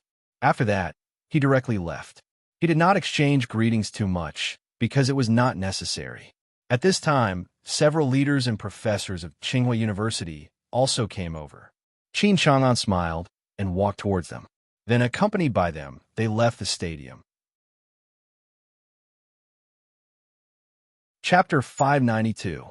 Qin Chang'an didn't stay for lunch, even though the leaders of Tsinghua University asked him to stay. He didn't want to bother them. They were busy, too. Qin Sheng left Tsinghua University with Qin Chang'an and said goodbye to the campus life. However, he had made an appointment with his classmates in the evening. After all, this would be the last reunion in Tsinghua University. Qin Sheng didn't want to refuse. Qin Chang'an and Qin Sheng were in the same car. Chang Baji and Hao Lei drove the GLS and followed behind them. They were going back to the Sihiyuan of the Qin family for lunch. When they passed by an alley, Qin Chang'an suddenly asked the driver to stop. All the cars stopped at the side of the alley. Qin Sheng looked at the old man in confusion. Qin Chang'an explained with a smile, there's a braised food restaurant in the alley that has been open for decades. The taste is very good. When your mother and I were in Tsinghua University, we often cooked in this restaurant. Later, the boss passed on the skill to his son. The taste is not as good as before. I don't come here often. Today, I happen to pass by this restaurant and want to eat the taste. So let's have lunch here. Qin Sheng was a little surprised. He didn't expect that the old man and his mother both graduated from Tsinghua University. No wonder the old man had such deep feelings for Tsinghua University. His sister also graduated from Tsinghua University. It seemed that this was a kind of inheritance. Although he didn't study in Tsinghua University, he had stayed in the School of Economics and Management for a few months. In addition, he might study in Tsinghua University in the future. So his family of four would all be from Tsinghua University. This could also be considered a rather special kind of meaning. However, Qin Sheng didn't know what the old man said. It was not because the taste was bad, but because he didn't want to think of Qin Chang'an. Qin Chang'an and Qin Sheng got out of the car and walked slowly into the alley. Gongsun, Chang Baji, and Hao Lei followed them. The others stayed in the car and waited. The father and son were dressed more exquisitely today. They didn't fit in with most of the people in the alley. However, they didn't look like outsiders anymore. When Qin Chang'an walked into the restaurant, the boss immediately recognized him. He greeted him happily. "Hey, Lao Qin, I haven't seen you for a long time." Qin Sheng was not surprised that the boss knew the old man. After all, he had heard a lot of things from his sister. The old man was nostalgic and often went to those old shops. It was an old habit of decades. Unless the shop was closed, he would go there every once in a while. "I heard that this piece of land is going to be demolished. I was afraid that when I came back, you would have closed the shop. So I happened to pass by. So I came here." Qin Chang'an sent a cigarette to the bald boss and said with a smile. The owner was a very dutiful, ordinary person. The apron he was wearing had long been stained with oil. He wiped his hands casually, took the cigarette from Qin Chang'an, and said, "Ha, you are quite well informed. I will have to demolish it sooner or later. However, I can't stop my craftsmanship. At that time, when I open another shop elsewhere, I will definitely tell you the address as soon as possible." Qin Chang'an teased, Yo, Lao Zhao, after this demolition, you will be a multi-millionaire. You still have time to open a shop? As long as I have enough money to spend, it's fine. I don't have much ambition. I'm already so old. I can't just stay at home and wait for death to come. I have to find something to do," the boss called Lao Zhao said with a smile. He had suffered all his life and had long been used to it. He would definitely not be used to it if he was asked to enjoy his old age. Qin Chang'an found a seat casually and sat down. "Not bad. Lao Zhao, your mentality is not bad. Hey, why don't you introduce him? You only brought your daughter here before. This is the first time you brought someone else here." Lao Zhao looked at Qin Sheng, who was dressed brightly, and asked. He felt that this young man was spirited. At first glance, he could tell that he was a person who would do great things. Qin Chang'an said very proudly, "My son is called Qin Sheng." Yo, Lao Qin, you have a son? This is the first time I know that you hit it so deeply. I used to tease you that you didn't have a son and show off that I have 2 sons. It turns out that I was fooled by you, Lao Zhao said with some resentment. Then he looked at Qin Sheng and praised. "Young man, you are spirited. If I had a daughter, she would definitely chase after you." Qin Sheng didn't know whether to laugh or cry. He greeted the boss politely. Maybe it was because he had been criticized by others for many years. Nowadays, no matter where Qin Chang'an went, he would take the initiative to introduce Qin Sheng. Every time he said that Qin Sheng was his son, he looked like a rooster. Qin Chang'an laughed and said, "What's there to show off? Isn't it to satisfy your vanity?" Ha, you old guy. The boss only cared about chatting with Qin Chang'an and didn't care about other customers. Moreover, there were not many customers at this time. After chatting for a while, he said, "Same old rules?" "Same old rules," Qin Chang'an said casually. The father and son ordered 2 bottles of Arctic Ocean and drank casually. Qin Sheng asked curiously, "Tell me about my mother. Is there a lot of people chasing after her in Tsinghua University?" When talking about the most important woman in his life, Qin Chang'an's eyes narrowed. He said happily, "Your mother, no matter when she was in Tsinghua University or later, there were a lot of people chasing after her. I really don't know how many generations of good fortune I have accumulated to be able to chase after your mother. Everyone thinks that I met your mother later.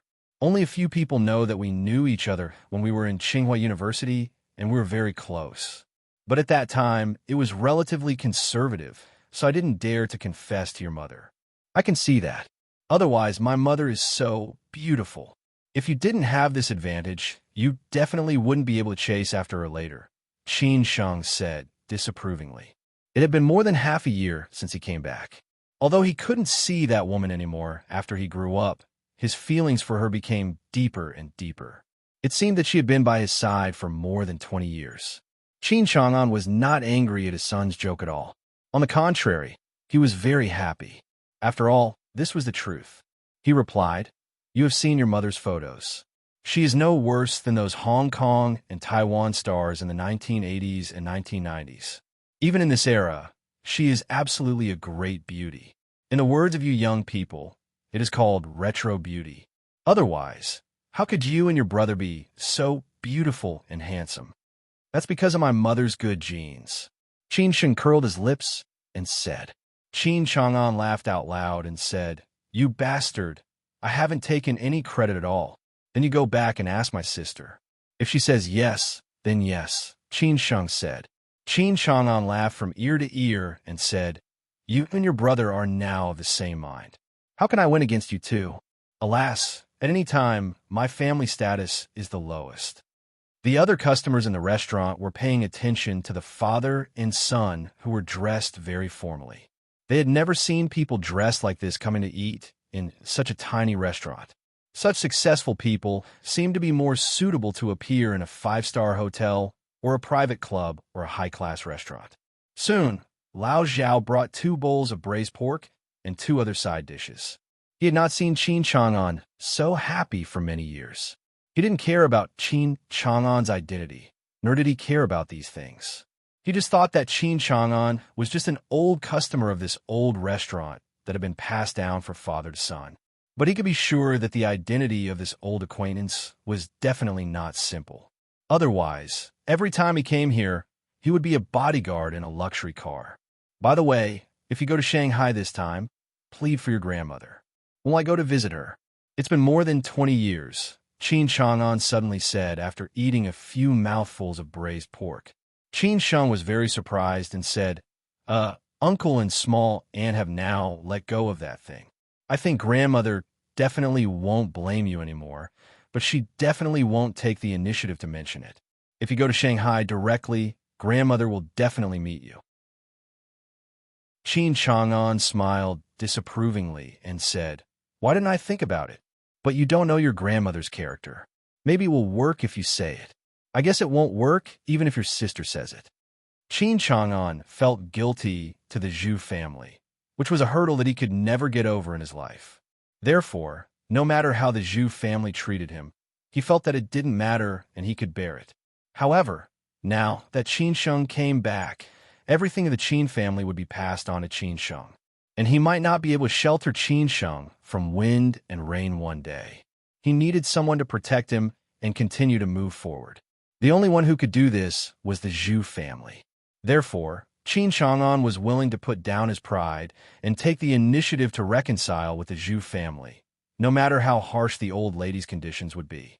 Qin Sheng said thoughtfully, "Then let me have a try." When he left after lunch, Qin Chang'an took the initiative to leave his boss's phone number. He was afraid that he would really not be able to find this familiar smell in the future. After all, the familiar smell was getting fewer and fewer.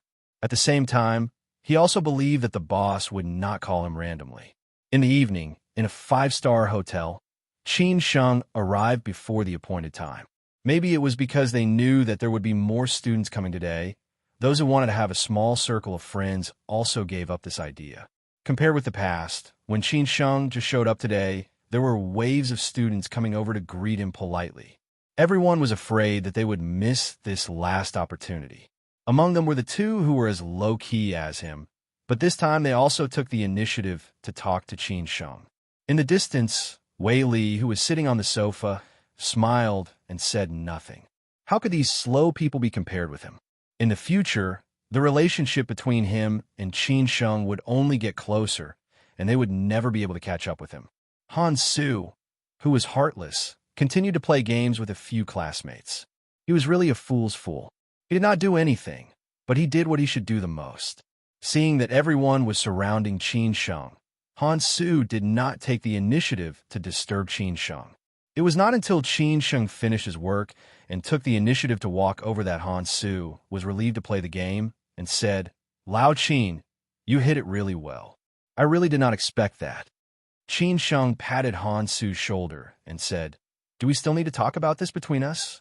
Han Su said happily, "You are right. I should have guessed it long ago. If you did not have such a powerful background, would you dare to deal with Xue Ku and the others with me?" Qin Sheng said happily, "Let's not talk about this. Let's not go home until we are drunk tonight. Chapter 593. Profound Cultivation. The most famous social belle in the seminar was the only woman who knew Qin Sheng's identity apart from Wei Li. She was from Beijing and had a strong family background. Besides, she was beautiful and elegant. Therefore, she was the most popular and famous in the seminar. The only pity was that she was married. However, some male students liked the charm of this kind of young married woman, which could not be compared with a virgin girl. The woman's name was Yao Yao. She was working in a well-known domestic private equity company and was a senior partner of this company. Attending the seminar this time was the best way for her to get the most resources. Yao Yao was dressed very delicately tonight. She wore a gray close-fitting dress with a Tiffany pendant on her neck. Her high heels also added a lot of points to her. Before entering the hotel, Yao Yao was definitely the most dazzling star.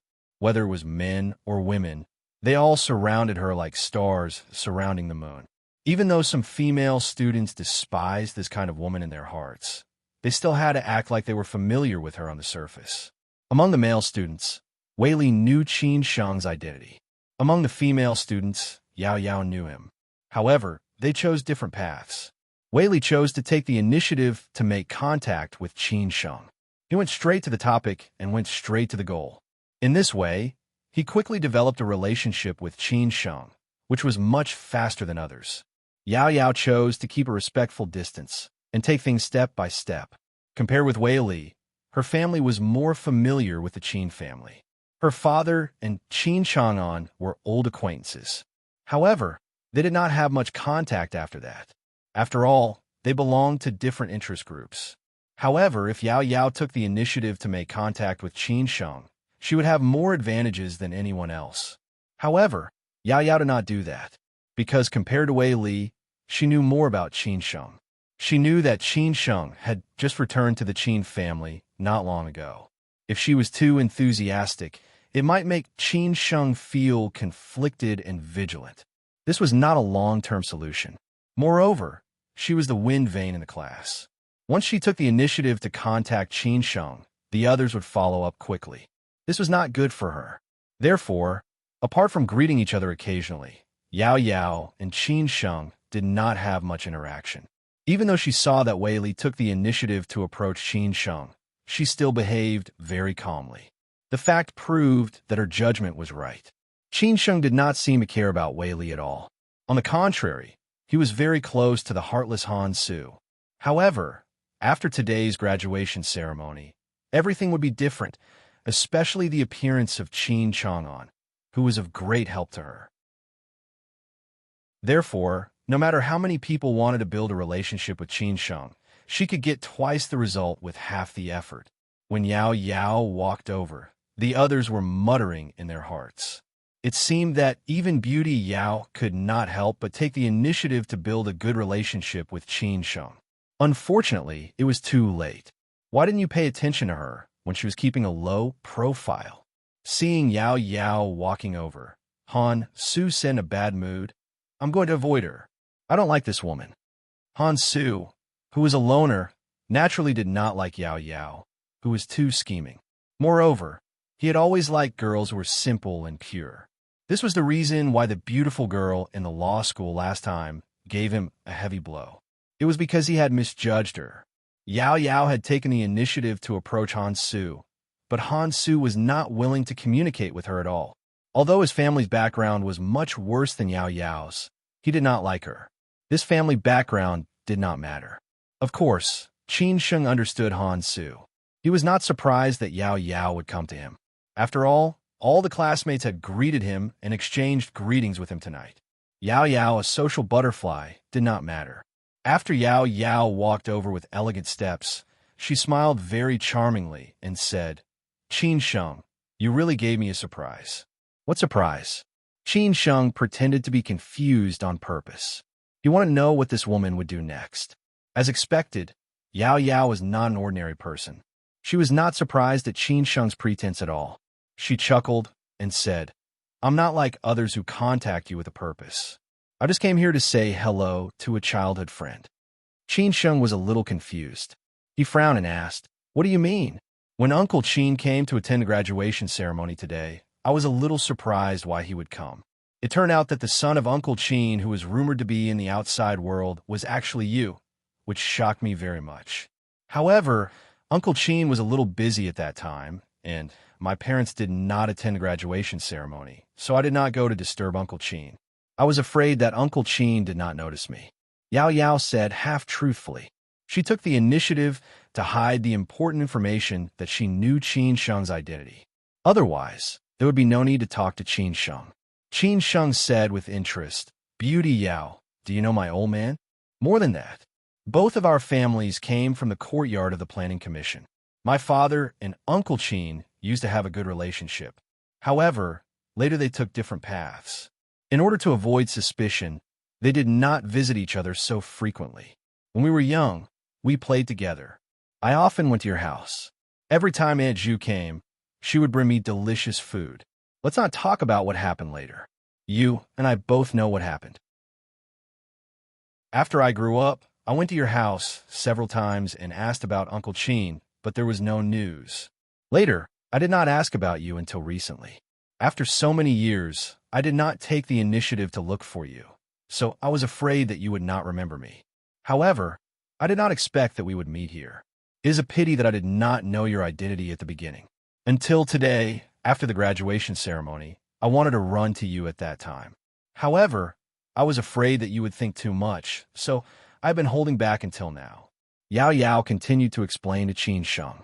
Basically, what she said was the truth, but she still hid the most important information. After Yao Yao finished speaking, Qin Sheng was a little shocked. He did not expect that he and Yao Yao had such a relationship, but he did not believe it so easily. If you don't believe me, you can go back and ask Uncle Qin or Sister Ran Ran. What Yao Yao said was the truth, so she was not afraid that Qin Sheng would ask anyone. Since Yao Yao said so, Qin Sheng would definitely ask what he needed to ask. However, at this time, he could only say, "I believe you." At this time, Yao Yao took the initiative to reach out her hand and said sincerely, "Qin Sheng, I'm very happy to see you again. Welcome back."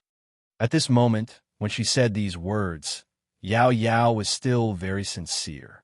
At least she could see this childhood playmate again.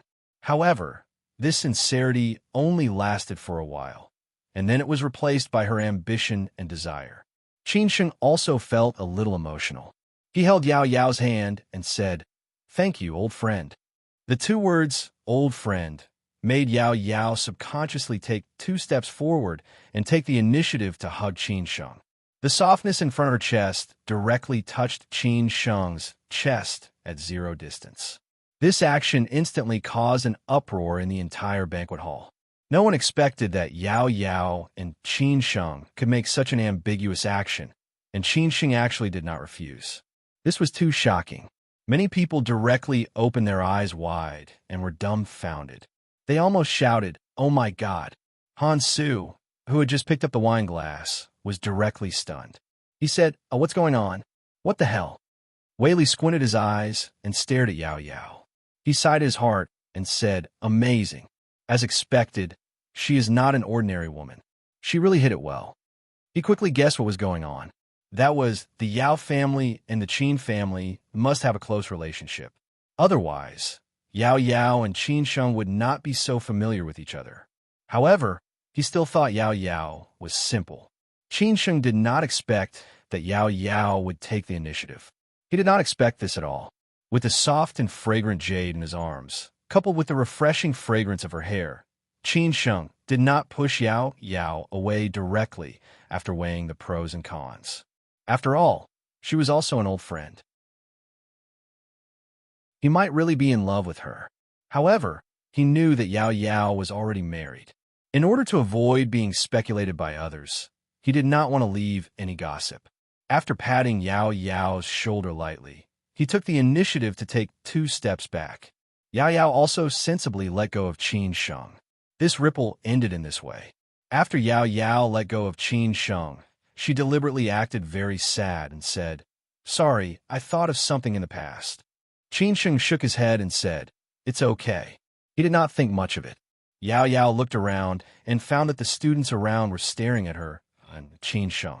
This was expected and also met her expectations. So Yao Yao took the initiative to say, "I'll treat you to dinner next time to formally welcome you back. Today's scene is not very suitable. I'm afraid that others will think too much." At least these things that Yao Yao showed now did not make Qin Sheng suspect anything. He had to admit that she was really an enchantress who had become an immortal. Qin Sheng just nodded. Yao Yao turned around with a smile and left, leaving others guessing about her. Actually, Yao Yao was not such a woman, but she became like this later. Although her family background was not simple, it was only the background of her maiden family. After she married her current husband, the background of her in-laws began to go downhill. Her husband had a high starting point in the beginning, but later his family declined, and now he had long been marginalized. In this life, he might not be able to make any big waves. Yao Yao was a relatively ambitious woman, so the relationship between the husband and wife naturally had problems.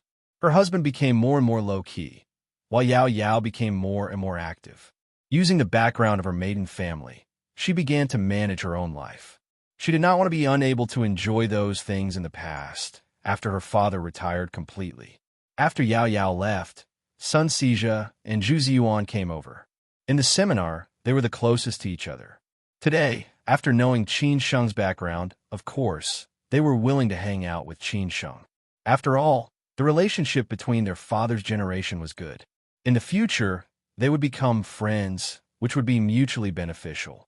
Sun Sijia walked over, and the first thing he said was to tease Yao Yao.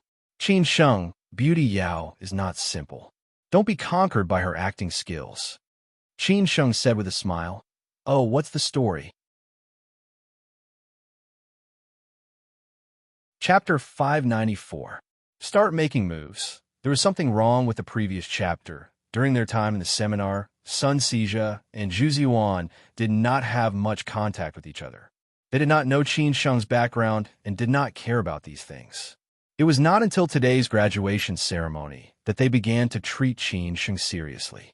After all, there were not many friends like Qin Sheng. Sun Sijia and Zhu Ziyuan were not familiar with Yao Yao. They had only seen her several times on various occasions before and heard a little about her. However, after coming to the seminar, Yao Yao was so high profile that they naturally had to inquire about her background. They actually got a lot of gossip. After all, this circle was not so big. If one did not want to be known, one should not do it. Sun Sijia and Zhu Ziyuan planned to make friends with Qin Sheng in the future. Seeing such an ambiguous scene between Yao Yao and Qin Sheng, they immediately walked over, for fear that Qin Sheng would be conquered by this woman's acting skills. It would not be worth it if Qin Sheng suffered losses later. After Zhu Ziyuan sat down, he chuckled and said, "Tell us what happened just now. How did it feel to be hugged by Beauty Yao? I'm afraid that many people will know about it soon. Even if others don't say it, Beauty Yao will take the initiative to spread it." Qin Sheng could understand the logic behind it just now. After all, Yao Yao told him about her childhood. However, after Sun Sijia and Zhu Ziyuan said this, Qin Sheng felt that something was wrong. He frowned and said, "Don't keep me guessing. Tell me what happened on Earth." Okay. Then we won't ask you about the story between you and Beauty Yao. Let me tell you about her first, Zhu Ziyuan said with a smile. He was no longer as unapproachable as he had been in the seminar. Next, Zhu Ziyuan and Sun Sijia told Qin Sheng all the stories they knew about Yao Yao, such as the political marriage between her and her husband. Later, when her husband's family declined, Yao Yao, who was ambitious, abandoned her husband. Now, they were almost strangers. Then there was the gossip about her and other men, which made her husband wear many hats and so on. After listening, Qin Sheng was surprised and said, "Is she such a woman? What do you think? Others don't know, but we do. Otherwise, how could Yao Yao become the social butterfly in our class? She knows how to use all resources. Ordinary people are no match for her, so we are afraid that you will suffer losses," Sun Sijia said slowly. Qin Sheng glanced at Yao Yao, who was surrounded by several male students not far away, and said thoughtfully, "It seems that I have to keep a distance from her in the future. Actually, it's not a big deal. As long as you can refuse her throwing herself at you, it'll be fine. Don't get entangled by her. You can only cut off the relationship by paying a high price, Zhu Ziyuan kindly reminded him. After all, someone had already suffered losses. Qin Sheng chuckled and said, "You don't have to worry about this. I'm not the kind of man who will accept anything. That scene just now happened because I didn't know about it. If I had known about it earlier, I would definitely have stayed away from it. Actually, it's nothing. She just told me that her family used to have a good relationship with my family. When we were young, we used to live in the Planning Commission's compound. At that time, we had more contact with each other. After I left Beijing, she has been very concerned about me, so I'm a little touched." Sun Sijia smiled faintly and said, "I see. Beauty Yao is playing the emotional card this time. Anyway, thanks. I'll treat you to a meal next time," Qin Sheng said on his own initiative. No matter what, Sun Sijia and Zhu Ziyuan did it out of kindness, although they also wanted to build a good relationship with him. Zhu Ziyuan shook his head and said, "It's just a small matter. You don't have to be so polite." After this little episode, Qin Sheng's interest in this gathering was greatly reduced. Most of the time, he was chatting with Han Su. Han Su did not ask about what had happened just now. After all, this was Qin Sheng's privacy. There was no need for him to want to know everything. Even friends would not do that. Wei Li wanted to ask, but he did not know how to start. He was even more afraid that Qin Sheng would feel disgusted. When the gathering was almost over, Qin Sheng took the initiative to leave. He did not attend the second round, which was a small gathering. He even refused Han Su's and Wei Li's invitations. After all, he would go to Shanghai tomorrow, so he should rest early tonight. When Qin Sheng left, Yao Yao took the initiative to walk him out of the hotel. On the way, she said a lot of things, which was very appropriate. However, she did not know that Sun Sijia and Zhu Ziyuan, who were both from Beijing, had already told Qin Sheng about her. Her wishful thinking had failed. She was acting, so was Qin Sheng. They were competing with each other's acting skills. Who was better? Qin Sheng had been on guard against Yao Yao, but he also wanted to see what tricks she would play next.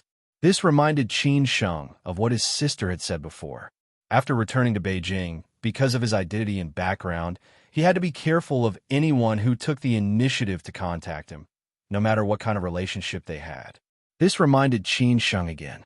Qin Sheng did not attend the second round, and Han Su was not in the mood. Knowing that Qin Sheng would go to Shanghai tomorrow and would stay for a long time, Han Su said that he would go to Shanghai to play with Qin Sheng after a period of time. Qin Sheng agreed with a smile. During this period of time, when Qin Sheng was not in Beijing, Han Su told him about Xue Ku. It was said that Xue Ku was directly taken home by his father. His mother's family also knew that he kept a college student outside. During this period of time, his family was in a mess. As for the thing between them, it might be left unsettled. Xue Ku could only take it as a silent loss. After all, Qin Sheng and Han Su had done it very secretly this time. Xue Ku really could not find a mastermind behind it. The next morning, Qin Sheng and his group took Qin Chang'an's private plane to Shanghai. Compared with the previous trip to Shanghai, there were many more people this time. In addition to Chang Baji and Hao Lei, Zhongshan and Yujbak also followed. Yin Pan, who was recognized by Zhongshan, was mainly responsible for work. Before leaving, Yaya was reluctant to leave. She complained about Qin Sheng for a long time and muttered that she was left alone at home again. Qin Chang'an was afraid that the most troublesome person should be Qin Ran or Zhao Anji. She could only hope that Qin Ran or Zhao Anji would come back soon. Qin Sheng smiled and promised her that as long as he had time or Yaya missed him, he would definitely find time to come back to see her. Only then did Yaya feel relieved. At 10 o'clock in the morning, the plane landed at Hangzhou International Airport. The Qin family in Shanghai had already sent people to pick them up. The leaders were the two men who arrived first after the accident in the alley last time. Qin Sheng was already familiar with them and knew that they were responsible for some affairs of the Qin family in Shanghai. What Qin Sheng did not expect was that Lin Su also came to pick him up.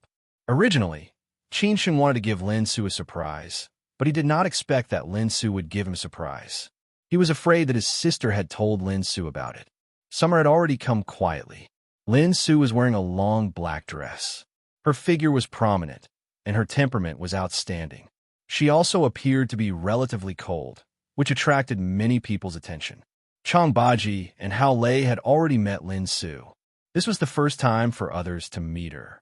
They did not know Lin Su's identity and were even guessing who the beauty in the distance was. It was not until Qin Sheng hugged Lin Su that they realized that it had something to do with Qin Sheng.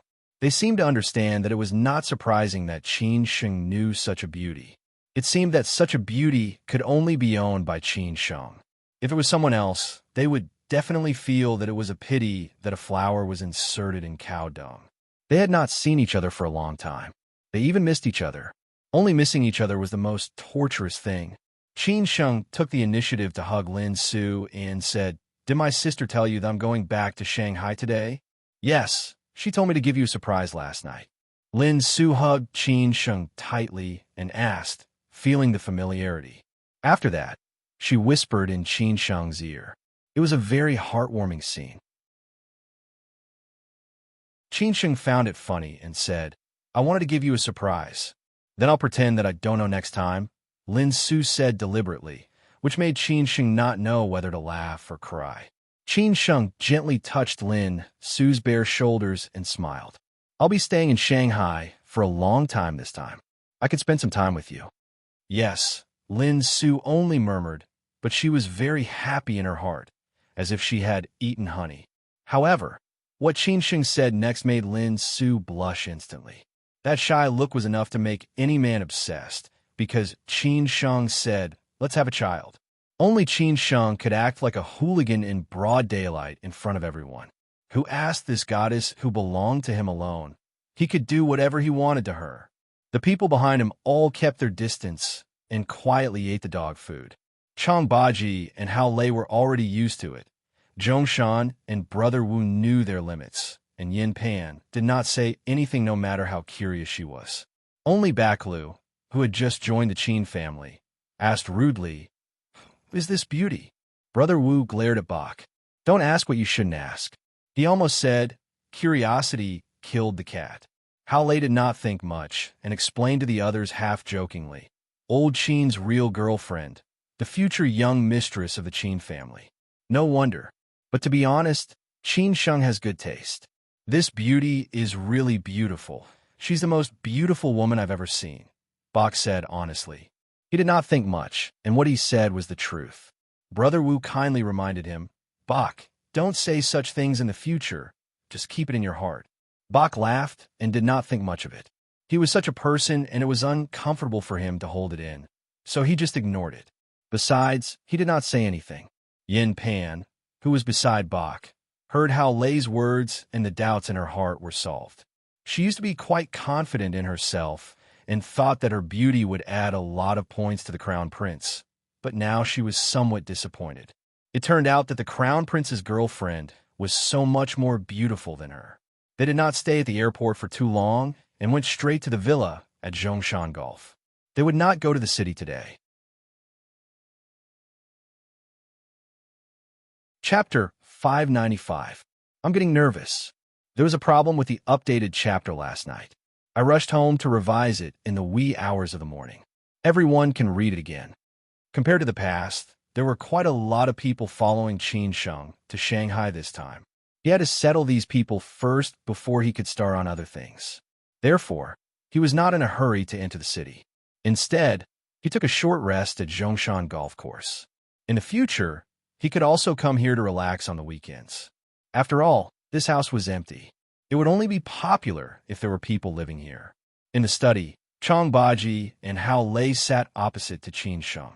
They knew very well that Qin Sheng had to settle those past matters when he went south to Shanghai this time. He could not drag it on any longer. He might not have such free time in the future. After all, he was no longer the Qin Sheng of the past. Instead, he was the crown prince of the Qin family. There were too many things that were beyond his control and other important matters. Moreover, Gu Qingyang had died in order to protect Qin Sheng. Qin Sheng had always felt guilty. If he did not have the ability to take revenge, it would have been fine. But now that he had the ability, of course, he could not let Gu Qingyang wait for too long. He could not let others be free and unfettered for too long. Old Qin, do you think Yin Chaozong knows that you're not dead? Hao Lei asked thoughtfully. Hao Lei was in a good mood when he returned to Shanghai again. Other than Xi'an and the place where he served as a soldier, Shanghai was the city he stayed in the longest. Moreover, there was a woman he liked in the city. Qin Sheng stood up, walked to the window, and said, "How could he not know? I'm afraid that he has already known about it. After all, what happened in Ningbo was so big. If he didn't know about it, he would not be Yin Chaozong. I guess even those people in Hangzhou know about it." Hao Lei was somewhat puzzled as he said, "Well, it's been a long time since the incident in Ningbo. Why haven't they made any moves? Are they waiting for us to take revenge?" Qin Sheng lit up a cigarette and said, if I were still that Qin Sheng, I guess we would still be on the way to escape, and we wouldn't even know which city we would be in. However, heaven never bars one's way. God gave everyone a surprise. I'm no longer the Qin Sheng I used to be. If they had the ability to do so, they would have killed the danger in the cradle long ago. They wouldn't have given me any chance to counterattack. However, they didn't dare to act blindly without thinking. Even if they wanted to touch me, none of them were willing to take the initiative. After all, the bird that takes the initiative will be the first to be retaliated against. Therefore, such an awkward situation is formed. Everyone wants to kill me, but no one dares to do it. They can only wait for others to do it. Regarding this matter, Qin Sheng had thought about it long ago. After the incident in Ningbo became serious, Qin Sheng knew what would happen next. He had been guarding against those people all the time. Similarly, the Qin family also kept an eye on those people. However, they did not take any action. After hearing Qin Sheng's explanation, Hao Lei understood. He said directly, "Since they don't dare to take action, let's take the initiative."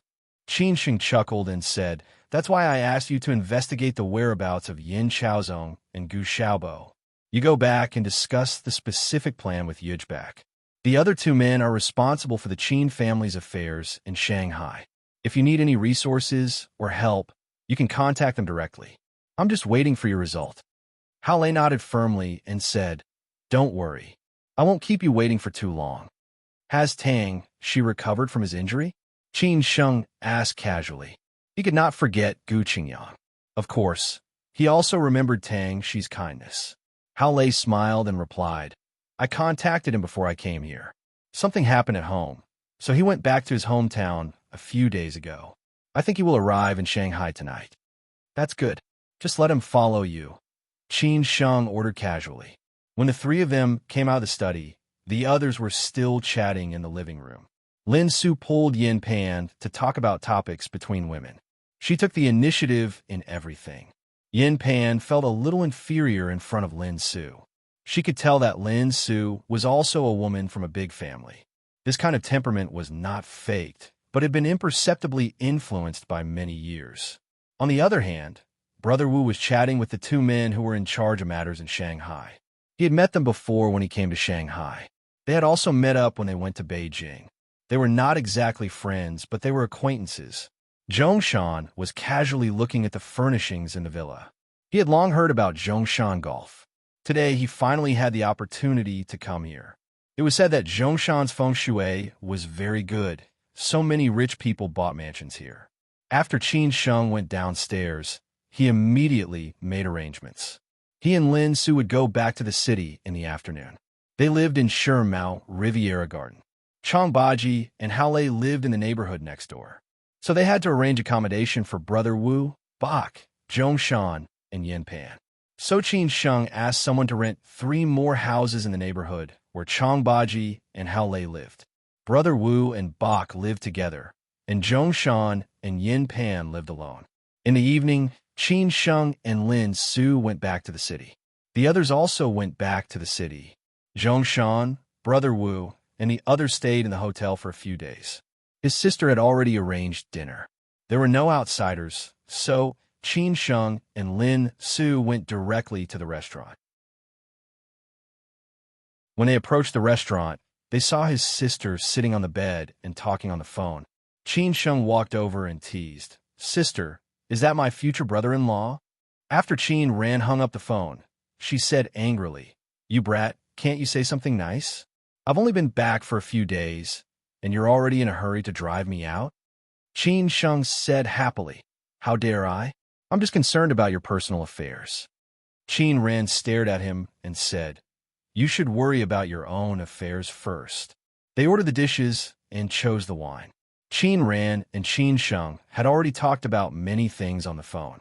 For example, she would bring Qin Sheng to the company tomorrow and announce that Qin Sheng would be the president of the branch in Shanghai. The current president, Sun Tsongfei, will be transferred to the headquarters in Beijing. She would also leave Shanghai in the afternoon and return to the headquarters. Wuhan would also follow her to Beijing.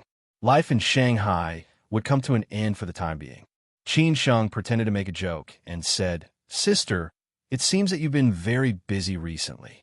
You've lost so much weight. I feel sorry for you." Qin Ran snorted and said, "If you feel sorry for me, you should quickly carry the banner of our Qin family. In this way, I can worry less in the future." Qin Sheng replied with a smile, "Aren't I learning now?" Qin Ran thought for a while and said, "As for the matters in Shanghai, your main task is to control the general direction and control those professional managers. Secondly, you should be familiar with the financial business here. You don't have to worry about the rest of the matters. Those professional managers will take care of them. After you take office, the management of the whole company will be completely adjusted. They will transfer several competent subordinates from Beijing and Shenzhen to you, so you don't have to worry too much." Qin Sheng smiled and said, "It seems that you have arranged everything for me." Qin Ran reminded him softly, "This is not my arrangement, but the arrangement of the old man. These few people are the rising stars that the old man likes. You should also polish them well. It's best if they can be used by you in the future." Qin Sheng only needed to use good people. He did not have to worry too much about other things. Qin Sheng nodded slightly and said, "Don't worry, sister. I know what to do." Lin Su also knew about this matter today. Since Qin Sheng had come to the company in Shanghai, she obviously could not continue to stay here. It would not be good if she did so. So at this time, Lin Su took the initiative and said, "Sister, the matters in the company have been finished. You also have to go back to Beijing. So I plan to go through the resignation procedures tomorrow." Qin Sheng did not express his opinion on this matter. Of course, he knew what Lin Su wanted to say.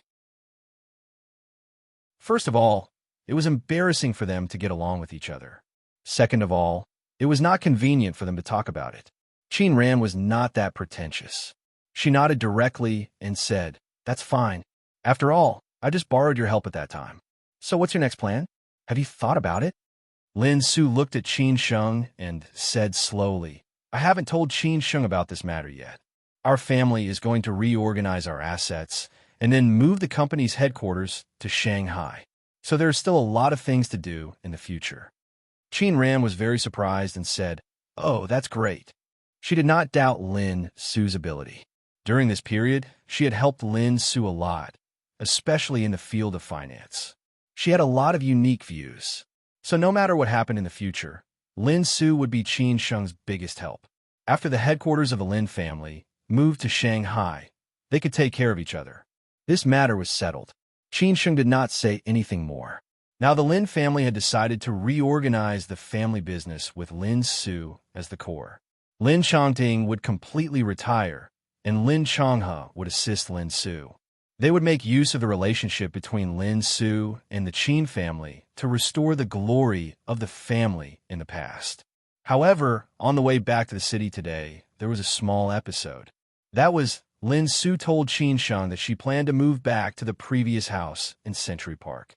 After all, she had lived there for several years and was more familiar with the surrounding environment. Regarding this matter, Qin Sheng did not refuse directly. He directly agreed. The environment there was relatively better, and it felt more like home. He also said with a smile that in the future, he would become a man living off a woman. What he got in return was Lin Su rolling her eyes. Soon, Qin Sheng changed the topic and said, "Sister, have you talked to Grandma and Small Aunt? Well, I want to eat at Grandma's place this weekend. I already talked to them." Grandma was a little unhappy at first, but when she heard that you would come to Shanghai, she immediately became as happy as a child. The old lady really likes the new and gets tired of the old, Qin Ran said impatiently. Qin Sheng laughed and said, Sister, are you jealous? Qin Ran admitted generously. How can I not be jealous? But to be honest, it's the best that you can come to Shanghai. You can spend more time with Grandma. Grandma is already so old. No one knows how long she can live. Okay, I will go to Grandma's place at noon tomorrow. Qin Sheng immediately agreed. Of course, he still remembered the old man's request. This time, he also prepared to talk to Grandma. However, he was afraid that Grandma would be too excited at that time. So Qin Sheng was not sure in his heart. The dinner went on, but the news that Qin Sheng had returned to Shanghai was already known by everyone, including Yin Chaozong. He had been paying close attention to Lin Su's movements, so when Lin Su met Qin Sheng, Yin Chaozong also knew that Qin Sheng had returned to Shanghai. Chapter 596. How to test him. As Qin Sheng had guessed, when the incident in Ningbo broke out, other people had already known that he was back. At first, those people subconsciously wanted to kill him. However, after figuring out what had happened in Ningbo, no one dared to act rashly. The Lin family, which had been rooted in Ningbo for many years, had been tortured by Qin Sheng to the point that they had no power to fight back. Lin Songhao, who had been in the limelight in recent years, had been uprooted. In the end, even he had been imprisoned. With such a big movement and such great power, everyone had to face Qin Sheng again. Was he still the same Qin Sheng? What had happened on Earth? Therefore, they began to investigate and pay attention to Qin Sheng. Several months had passed. No matter how useless they were, they should have gotten what they wanted through various resources and means. The result had obviously left them dumbfounded. Facing Qin Sheng, who had such a background, no one dared to act recklessly. They had to be on tenterhooks to guard against Qin Sheng's sudden revenge. For many people, even if Qin Sheng took revenge on them, they seemed to have no power to resist, not to mention provoking Qin Sheng. Therefore, there was such an embarrassing situation. They all knew that Qin Sheng was back, knew his background, and would definitely take revenge on them. However, no one dared to provoke Qin Sheng. What made them suffer the most was that after such a long time, Qin Sheng had gone back and forth to Shanghai several times, but he didn't intend to do anything to them at all. They were even more depressed. They definitely didn't believe that Qin Sheng would let them go. After such a big thing happened, they almost killed Qin Sheng. How could Qin Sheng not take revenge? However, Qin Sheng, Master Qin, when are you going to do it? If you did it earlier, we could just apologize or fight to the death. However, you didn't do it, which made us very confused. They definitely didn't know that Qin Sheng, who had returned to the Qin family, really had no time to care about them. For Qin Sheng, they were just things in his pocket, and he could deal with them sooner or later. Now, the crisis in the Qin family had been relieved. Qin Sheng finally had time to deal with them. What was waiting for them was a storm. At this moment, in a jazz bar by the Huangpu River, Yin Chaozong was quietly drinking whiskey. The bar was not luxurious, and the alcohol was just an ordinary Macallan 12-year-old that cost a few $100s a bottle. However, the beautiful lead singer of the band was the woman that Yin Chaozong liked recently. Young, single, handsome, and rich. Coupled with his education, family background, and personal ability, Yin Chaozong could definitely make any woman pursue him. But because of this, he didn't like those women who threw themselves at him. He only liked those he liked, and then he would take the initiative. In the past, although Yin Chaozong had a lot of scandals, he only loved Lin Su. However, too many things happened later on. In the end, he and Lin Su became strangers and no longer had any interaction. From then on, Yin Chaozong completely degenerated. Although he had degenerated, it was only a matter of love. In terms of career, Yin Chaozong was still the successor that the whole family was proud of. The more he was like this, the more people could do nothing about him. So he could only overcome this obstacle by himself. Since he knew that Lin Su had returned to Shanghai, Yin Chaozong had been paying close attention to all news about Lin Su. He also knew that Lin Su lived in Shermao Riviera Garden, which was not far from him. There were a few times when he had waited for her at the entrance of Shermount Riviera Garden after work. But of course, they did not meet. Moreover, Lin Su would be protected by bodyguards wherever she went. If they really met, they would probably fight. The beautiful lead singer on the stage was very charming. She had shoulder-length hair and wore a spaghetti-strap dress. She only had light makeup on, but it was enough to make most of the men in the bar infatuated. Especially when she sang, she looked slightly melancholic and blurred. Coupled with her mellow voice, it was no wonder that Yin Chaozong liked to come here recently. As for this customer who came on time every night and left on time after she finished singing, the beautiful lead singer felt that he was similar to other men, who all had a purpose. But half a month had passed. Not to mention taking the initiative to pursue her, he did not even strike up a conversation. This made her very curious. She had seen many different kinds of men, among whom there was no lack of rich second-generation officials with good family backgrounds. Obviously, this handsome man was also this kind of type, but she felt that this man was different from them. At least his eyes were very clean. The lead singer sang an English song that no one had heard before, but the melody was very nice. Yin Chaozong smoked a cigar and drank whiskey. He listened quietly, but his right hand, which was placed on the table, gently tapped the table with the rhythm. At this time, Fengyi walked into the bar slowly. He walked straight to Yin Chaozong, bowed slightly, and did not dare to sit next to him. He said in a low voice, "Young master, there is news from Third Master Wu." Yin Chaozong's expression did not change. He still stared at the lead singer and said casually, "What did the old guy say?" "He asked you to go to Putuan Mountain. We will talk about the details when we meet," Fengyi answered truthfully. Then he inadvertently glanced at the beautiful lead singer and found that she seemed to be staring at him. Yin Chaozong said disdainfully, "At this time, he is still putting on airs. At that time, he will not even know how he will die." At noon, Yin Chaozong had already heard the news that Qin Sheng had returned to Shanghai. He also knew that he had brought a lot of people to Shanghai this time. Yin Chaozong's intuition told him that Qin Sheng came back this time to prepare for revenge. He would not come and leave in a hurry like the previous two times. So Yin Chaozong had to prepare to face Qin Sheng. However, the current Qin Sheng's background was so powerful that Yin Chaozong definitely could not touch it. Although there was still a group of people behind Qin Sheng, Yin Chaozong did not trust them at all. They just used Qin Sheng as cannon fodder.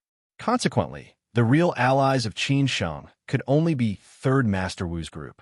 It was because they all had a common enemy and they all offended Qin Sheng.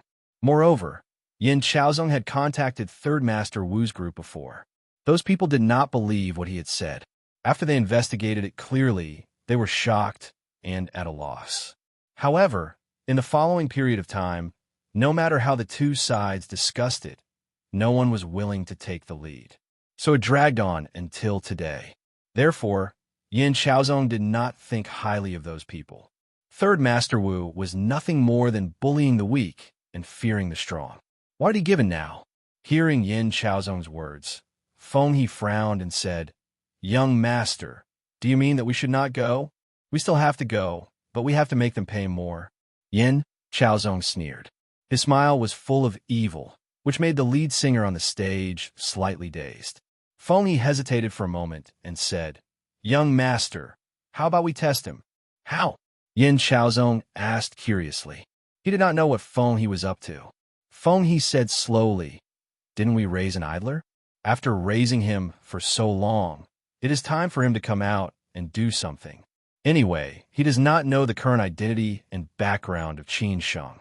With the improvement of his strength during this period, he may really be able to do it." "You mean Gu Xiaobo?" Yin Chaozong immediately understood what Fengyi meant.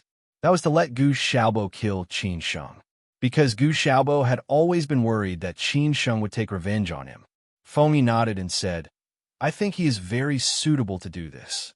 Yin Chaozong raised his wine glass and wanted to take a sip, but he put it down in the end. He frowned slightly and said, "Fengyi, you have to know that this is very risky. If it fails or is exposed, I will have no way out." "Young master, don't worry. I will do it. I will beat around the bush, but I will not take the initiative to say it." Feng He said confidently. He knew how to deal with people like Gu Xiaobo. But as for what Yin Xiaozong said just now, Feng He sneered in his heart. Young master, do you still have a way out? You are not thinking of making peace with Qin Sheng, are you? Even if you are willing to put down your pride, Qin Sheng will not agree. After all, you have tried to kill him several times. No one will take this lying down. Yin Xiaozong hesitated for a moment, but finally nodded and agreed. Feng He left immediately. Of course, he could not disturb his young master's mood. After Feng He left, Yin Xiaozong continued to listen to the songs. Not long after, the resident band finished their performance tonight. As usual, Yin Xiaozong stood up and was ready to pay the bill and leave. At this time, the lead singer suddenly walked towards Yin Xiaozong and said softly, "Buy me a drink." Yin Xiaozong turned around and saw the beautiful lead singer. He was slightly absent-minded. He waved his hand to signal the waiter not to pay the bill. He went to get a glass and sat down conveniently. The perfume on the lead singer was very unique. It smelled a little like hibiscus. Her facial features were very delicate, but it was not the kind of face that had undergone plastic surgery. Everything was very natural. This might be the so-called natural beauty. "Do you like me?" Before the waiter brought the wine glass, the beauty picked up Yin Xiaozong's wine glass and was ready to drink. But this opening was very straightforward. Yin Xiaozong did not deny it and nodded. "I do, but I like your songs more. This is not a lie. I do not lack women. I just lack interesting souls." As for the lead singer's initiative tonight, Yin Xiaozong was very surprised, but seemed reasonable. Not every woman was like Lin Su. He was not that unlucky. Many men in the bar were staring at this side. It was rare to see the lead singer interested in a guest. They wanted to see a good show. The lead singer raised her head and drank a glass of wine. She said more directly, "You have been here for more than half a month. You come and leave on time every day. If you can persist for another month, I can give you a chance to chase me." Oh, Yin Xiaozong suddenly became interested. To be honest, although he liked this lead singer, it was not to the point where he had to chase her. After all, her voice was more attractive. So Yin Xiaozong said directly, "Then do you believe that I can make you my girlfriend within a month?" So confident? The lead singer was stunned for a moment, then she laughed out loud. Yin Xiaozong said happily, "Do you want to make a bet?" "Let's bet." The beautiful lead singer answered without hesitation. Chapter 597. Breakthrough? Yin Xiaozong was really ambitious. At this time, he was still interested in picking up girls. Qin Sheng was already in Shanghai. Was he not afraid that he would die without knowing why? Maybe, to Yin Xiaozong, these things had to be faced. But if there was no fun in life, what was the difference between being a human and a salted fish? Qin Sheng and Lin Su accompanied his sister for dinner and went back to Riviera Garden. They would visit the old lady at noon tomorrow. After all, it was already very late. If he went over, his grandmother would definitely chat with him for a long time, and he would have to sleep late again. So one more day was not a big deal. Moreover, his grandmother's health was getting worse. Although the house in Riviera Garden was only temporary, Lin Su still made it very warm. After all, home should have the warmth of home. This was the harbor of the soul. A few days ago, Lin Su had already cleaned the house in Century Park. Although she hired 2 housekeeping aunties, Lin Su still did it herself. She was afraid that they would not clean it properly. "Hubby," Qin Sheng was sitting on the sofa in a daze. Lin Su was slightly puzzled and called out to him. Qin Sheng's heart almost melted when he heard her call him husband.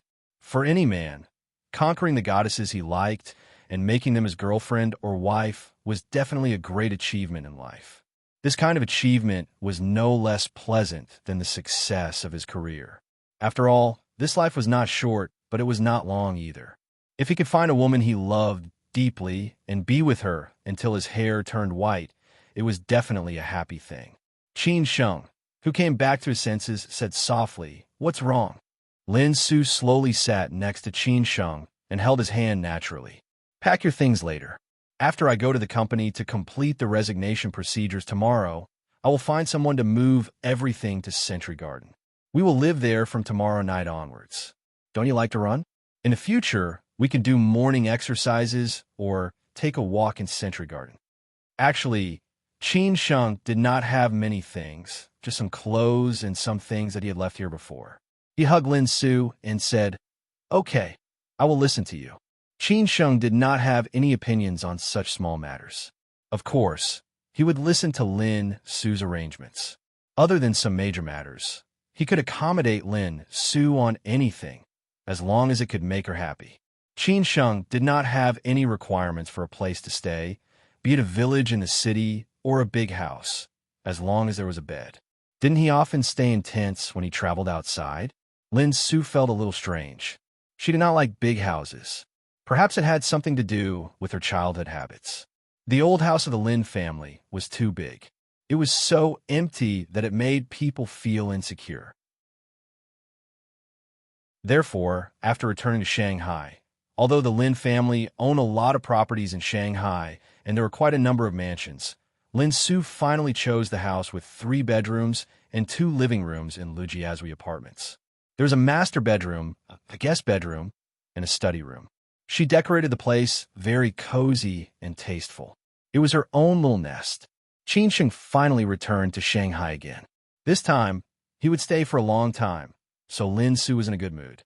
She took the initiative to give him a kiss, but it was just a light peck on his face. After that, she went to the room to pack up. In fact, she didn't have much to pack. Everything was there. She had already bought everything she needed in the past few days. She just needed to move some of the decorations that were added later. What was left were her clothes, cosmetics, and the books she bought in the study. What was Qin Sheng thinking? He was thinking about what things he needed to do in Shanghai and how to announce his return in a forceful manner. After being silent for so long, it was time to let others know that he was back. After thinking for a long time, Qin Sheng finally thought of a breakthrough, and it could be considered as fulfilling one of his wishes. After all, when he just arrived in Shanghai, he had been working there. Now that he was back, he should do a good job. Moreover, he should let them pay some price. After confirming this matter, Qin Sheng immediately made a call to make arrangements. Now he was not alone in Shanghai. He had a lot of helpers around him. Besides, he could use the resources of a Qin family. Taking a step back, he also had the background of his youngest uncle to support him. After finishing his work, Qin Sheng got up and went to pack things in the study. When he passed by the master bedroom, he saw that Lin Su had changed into her pajamas. Her curvy and exquisite figure really made him burn with desire. It was said that during this period, Lin Su often went to the gym with her sister in Wuhan. On weekends, she also made an appointment to do yoga. No wonder her figure was getting better and better. Although Qin Sheng's desire was very strong after being separated for a period of time, he was definitely not a person who thought with the lower half of his body. Moreover, this was his wife. He could have sex with her at any time. He was not in a hurry. Consequently, Qin Sheng restrained his inner impulse and went to pack things. When he finished packing things in the study and walked into the master bedroom, Lin Su just came out of the shower. She was only wrapped in a bath towel and was wiping her scalp. Qin Sheng couldn't control himself anymore when he saw her snow-white and tender skin. He rushed over like a hungry tiger and directly held Lin Su by her waist. Lin Su didn't notice it at all. She was startled by Qin Sheng's sudden action. She said coquettishly, "What are you doing?" Qin Sheng didn't bother to explain. After putting Lin Su on the bed, he directly held Lin Su's attractive lips. At this time, there was no need to explain anything. Only action was the most direct. Of course, Lin Su knew what Qin Sheng wanted to do. Absence makes the heart grow fonder. She was stunned for a while and began to respond to Qin Sheng's teasing. Soon, her whole body became soft, and she allowed Qin Sheng to touch her. The night view outside the window was charming. The spring scenery in the room was even more magnificent. Qin Sheng's tireless demand made Lin Su shy and reserved at the beginning. Finally, she opened the door of desire. The whole room was full of spring. This night, he had his second time. Last night's hard work did not affect Qin Sheng's work and rest habits. Who asked his body to be so abnormal? It was not comparable to ordinary men. When Qin Sheng woke up, Lin Su also woke up. She hugged Qin Sheng for a while like an ordinary little woman. She didn't let go of him until Qin Sheng said that he would make breakfast for her. However, not long after Qin Sheng went to the kitchen, Lin Su ran into the kitchen wearing Qin Sheng's white short-sleeved shirt to make trouble. In the end, she left the kitchen after being threatened by Qin Sheng repeatedly. She obediently went back to the room to take a shower and change clothes. Breakfast was soon ready. Lin Su just came out of the shower. The two of them ate breakfast face to face and chatted. It seemed that they had returned to the days in Xiamen and Hangzhou. Lin Su's eyes were smiling. Anyone could see that she was in a good mood. Qin Sheng replied to WeChat while eating. Then he inadvertently raised his head and stared at Lin Su. "Eat quickly. Lao Chong and the others are already waiting downstairs." Only then did Lin Su obediently lowered her head to eat, like a disobedient little girl. At 8 o'clock, Qin Sheng went out on time. Today, he wore a well-tailored formal suit and the watch that his sister gave him. This suit was carefully chosen by Lin Su, whether it was the tie or the leather shoes. Although Qin Sheng was not in Shanghai during this period, she would buy clothes for him every time she went shopping. Together with the clothes that Qin Ran bought for him, Qin Sheng's clothes in the cloakroom had already surpassed hers. No wonder in this society, everyone was very envious of those who had 2 or 3 sisters at home. They were really winners in life. Lin Su did not really tidy up. She only wore an ordinary dress. She would leave after completing the resignation procedures. Qin Sheng had already asked Brother Wu to bring some people to help her move. Qin Sheng and Lin Su took 2 separate cars to the World Financial Center. However, there was a car behind Qin Sheng. There were 4 bodyguards in the car. They were arranged by Shanghai for Qin Sheng. They did not want anything to happen to the prince in Shanghai. When the 2 cars stopped downstairs of the World Financial Center, Qin Sheng raised his head and looked at this towering landmark building. From today on, he would be independent and officially take over the Qin family's business. Qin Sheng looked at the Jin Mao building next to him and the Shanghai Center building, as well as those high-rise buildings in the distance. He vaguely remembered what he said 2 years ago when he had just returned to Shanghai from Shen.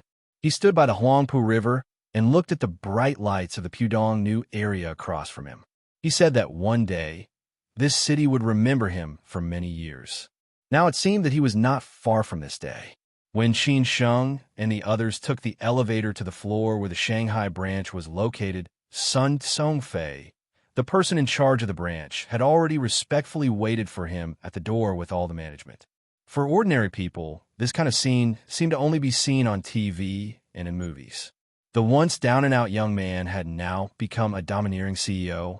This was so incredible. Therefore, never lose hope in life at any time, because you did not know what kind of plot would play out for you. Chairman Qin. Sun Songfei smiled and walked toward Qin Sheng. He took the initiative to reach out and said, "President Qin is already waiting for you in the conference room." For Sun Songfei, stepping down as the CEO of the Shanghai branch to work at the headquarters in Beijing was a high promotion. These days, he had received too many congratulations from his friends. He believed that this was not the end. As long as he followed the prescribed order, he would continue to move forward. However, the premise was that he had to choose a good position. Now that he had chosen Qin Sheng, it was actually a big gamble. When Qin Sheng walked into the office, Qin Ran was chatting in a low voice with a group's vice president from the headquarters in Beijing. Qin Sheng had seen this vice president before. Today, he came mainly to announce this appointment. However, he did not dare to be presumptuous. After all, Qin Sheng was the group's director, whose rank was much higher than his. He was just a professional manager. Moreover, Qin Sheng was the young master of the group. Qin Sheng and the middle-aged man met each other's eyes. He smiled and nodded to show his respect. After everyone was seated, the middle-aged man slowly stood up and exchanged some pleasantries. Then he took out the group's appointment document and announced that from today on, the group's non-executive director Qin Sheng will be the new president of the Shanghai branch. The current president, Sun Songfei, will be transferred to the headquarters in Beijing for another important position.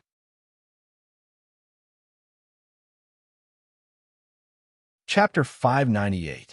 Handover from the old. In fact, As the president and general manager of the branch company, Sun Songfei was a senior member of the group and Qin Chang'an's confidant. He did not have to come out to welcome Qin Sheng in person today. He could sit in the conference room and chat with the vice president and Miss Qin Ran. However, Sun Songfei knew how to conduct himself. In order to bet on Qin Sheng, he did what he should do. As a senior member of the group, this vice president could come to Shanghai to welcome Qin Sheng in person, which also showed his position in the group. Although he was not as high as Hao Mingyi and Chang Sini, it was not easy for him to sit in such a big group. After he announced the appointment, the whole management of the branch company was in an uproar. No one expected such an appointment would be made today. They were wondering why the vice president of the group from the headquarters in Beijing suddenly came to the branch company. Yesterday, General Manager Sun had already said that he would welcome an important VIP this morning. When they saw the vice president at the beginning, they thought this was the VIP, but General Manager Sun said it was not. Therefore, everyone was even more curious.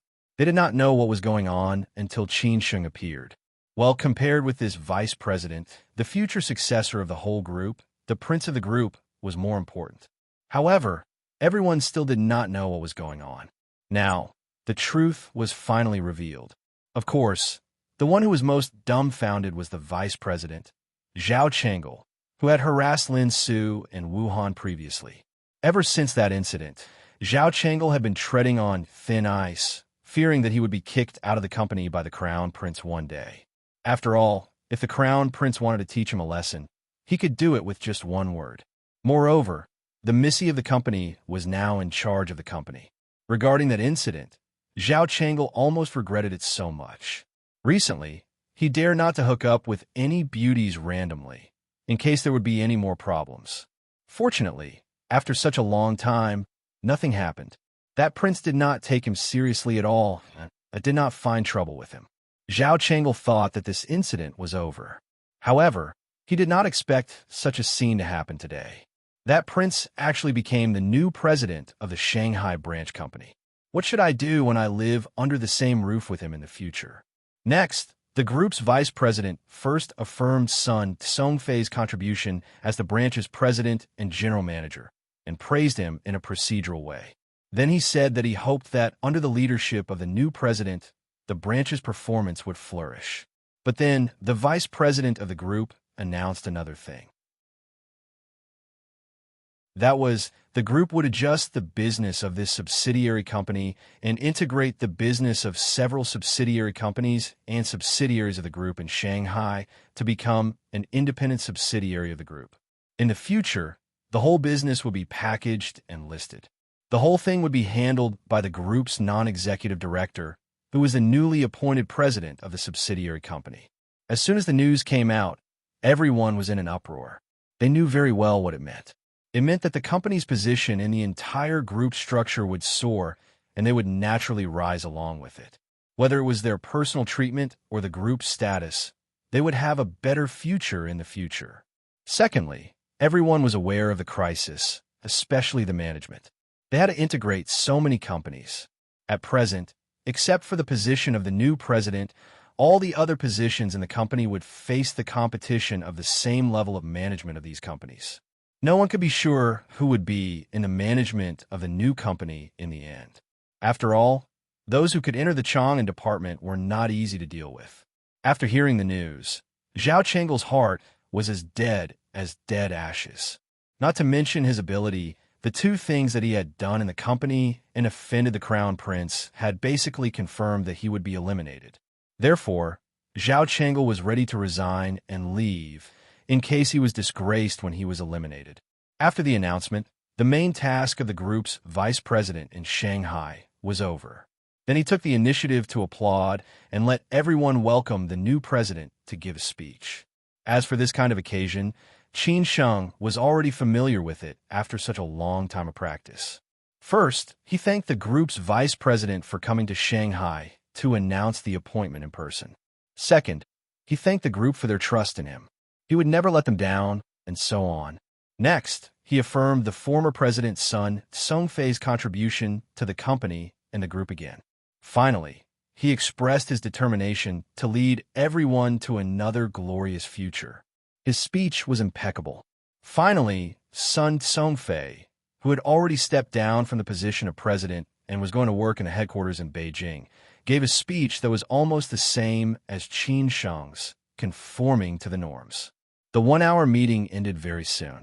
Several big shots moved to Sun Tsongfei's office and chatted with him for a while. After that, the vice president of the group left first. Before leaving, he chatted with Qin Sheng for a while, saying that the group and the chairman attached great importance to this matter and that if he needed any help, he could bring it up directly to the headquarters. In the end, they talked about some private things which were nothing more than to build a good relationship with Qin Sheng. After the vice president of the group left, Qin Ran also left. Her business in Shanghai had been completely finished. Next, she should go back to Beijing and continue to deal with other things. Therefore, she left the stage to Qin Sheng. Qin Sheng, Sun Tsongfei, and other people walked Qin Ran to the entrance of the elevator and watched Qin Ran and Wuhan leave. The way Wuhan looked at Qin Sheng was somewhat complicated. However, she already knew from Qin Ran that Qin Sheng had a girlfriend. Consequently, she did not fantasize about anything else anymore. After returning to the office, Qin Sheng and Sun Tsongfei chatted alone for the rest of the time. Qin Sheng asked some questions that he was more interested in, such as who could take on important tasks in the company at present. Sun Tsongfei directly recommended Vice President Tang. However, he also pointed out Vice President Tang's shortcomings and said that he might not be able to take on the great responsibility of the company after the reorganization. Qin Sheng smiled and said that he knew what he should do. Sun Tsongfei also smiled and said that the headquarters had given him half a month's leave. During this period of time, he could properly hand over the work to Qin Sheng and finish it well. Qin Sheng smiled and said thank you. After Sun Tsongfei arranged some work, he left the company. When he arrived at the ground floor of the World Financial Center, Sun Tsongfei stopped in his tracks. Finally, he was going to leave Shanghai. He did not know whether he had made the right choice this time. Going north on this trip might be the right choice, and he might have a meteoric rise, or he might come back in a sorry state. However, at his age, he no longer lacked any material things. It was nothing more than the gradual promotion of social status and the realization of personal value and spiritual pursuit. On this trip to Beijing, Sun Tsongfei was alone. The entire team of secretaries and assistants was left to Qin Sheng. After all, they could cooperate with Qin Sheng in many things. Qin Sheng only brought Zhongshan and Yin Pan to Shanghai, but he felt that it was enough. Zhongshan was responsible for everything. Tomorrow, he would announce that Zhongshan would become the company's vice president and concurrently serve as his special assistant. Yin Pan was responsible for the entire team of secretaries, which made Yin Pan feel a lot of pressure. Qin Sheng had no doubt about Zhongshan's ability. He had a serious talk with Zhongshan and knew what Zhongshan was good at. This seemingly ordinary man was not as mysterious as Mr. Ding. As for Yin Pan, Qin Sheng told her not to be too stressed. She could discuss and coordinate with Zhongshan for anything. If those people below were not convinced, she could directly let them go. Anyway, the whole company was going to have a big change of blood, and other subsidiary companies were waiting to occupy positions. Qin Sheng left Zhongshan and Yin Pan in the company to be responsible for the handover. At the same time, he asked Zhongshan to sort out the list of all the senior executives of the company this time. The next step was to see who could be used, who needed to be eliminated, and who needed to be transferred from Beijing or Shanghai. Qin Sheng went to Sinan Road to see his grandmother. His sister and small aunt must have been there at this time. They must have told his grandmother that he was in Shanghai. Grandma did not call him, probably because she knew that he was busy at this time. Although the old lady loved Qin Sheng, she would never disturb him too much. When Qin Sheng arrived at the old foreign-style house on Sinan Road, Qin Ran and Zhu Qingwen were chatting with the old lady.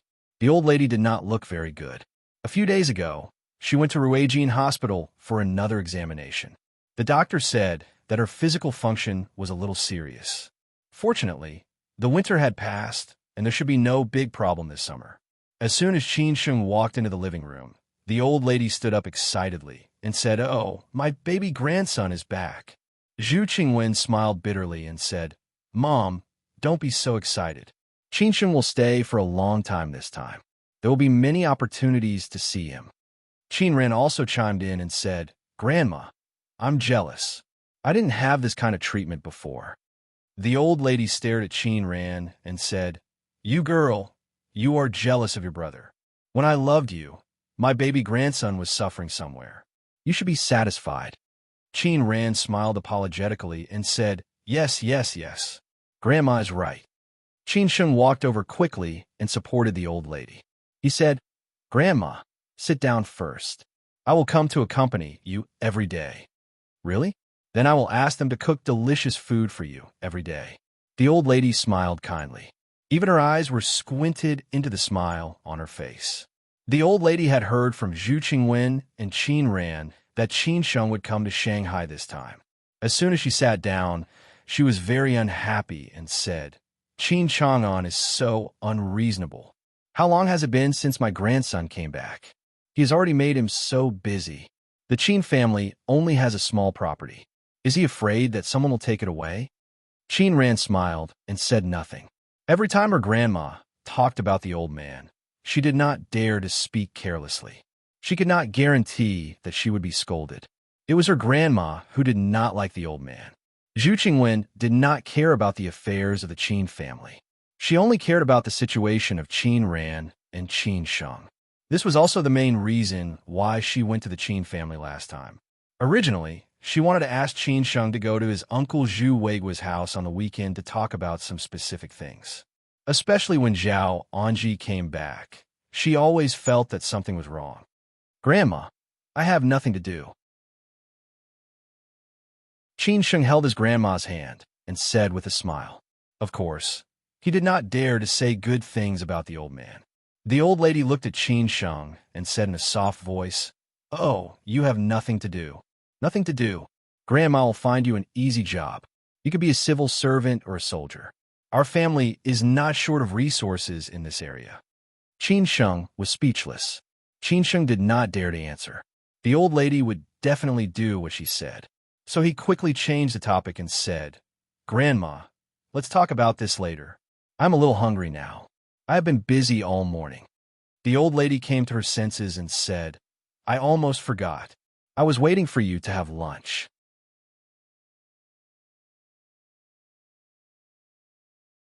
Chapter 599. That's not nice. Every time Qin Sheng came to the old lady's place for dinner, the table was full of delicacies, which showed how much the old lady loved her grandson. She was afraid that he would not have enough to eat or wear warm clothes outside. The old lady was very strict with her diet. She had a fixed menu every day, so she hardly moved her chopsticks. Qin Sheng's small aunt was a vegetarian now. Every time Qin Sheng ate with her, she only ate some vegetarian dishes. As for his sister, Qin Ran, she was very strict with her figure. She usually ate simple and nutritious meals. She didn't eat much when she went out to eat. She could only eat a little more when she came to the old lady's place. Therefore, Qin Sheng had to eat all the dishes on the table. This was the old lady's kind intention. The dishes on the table couldn't be wasted. Therefore, Qin Sheng tried his best to make the old lady happy every time he ate too much.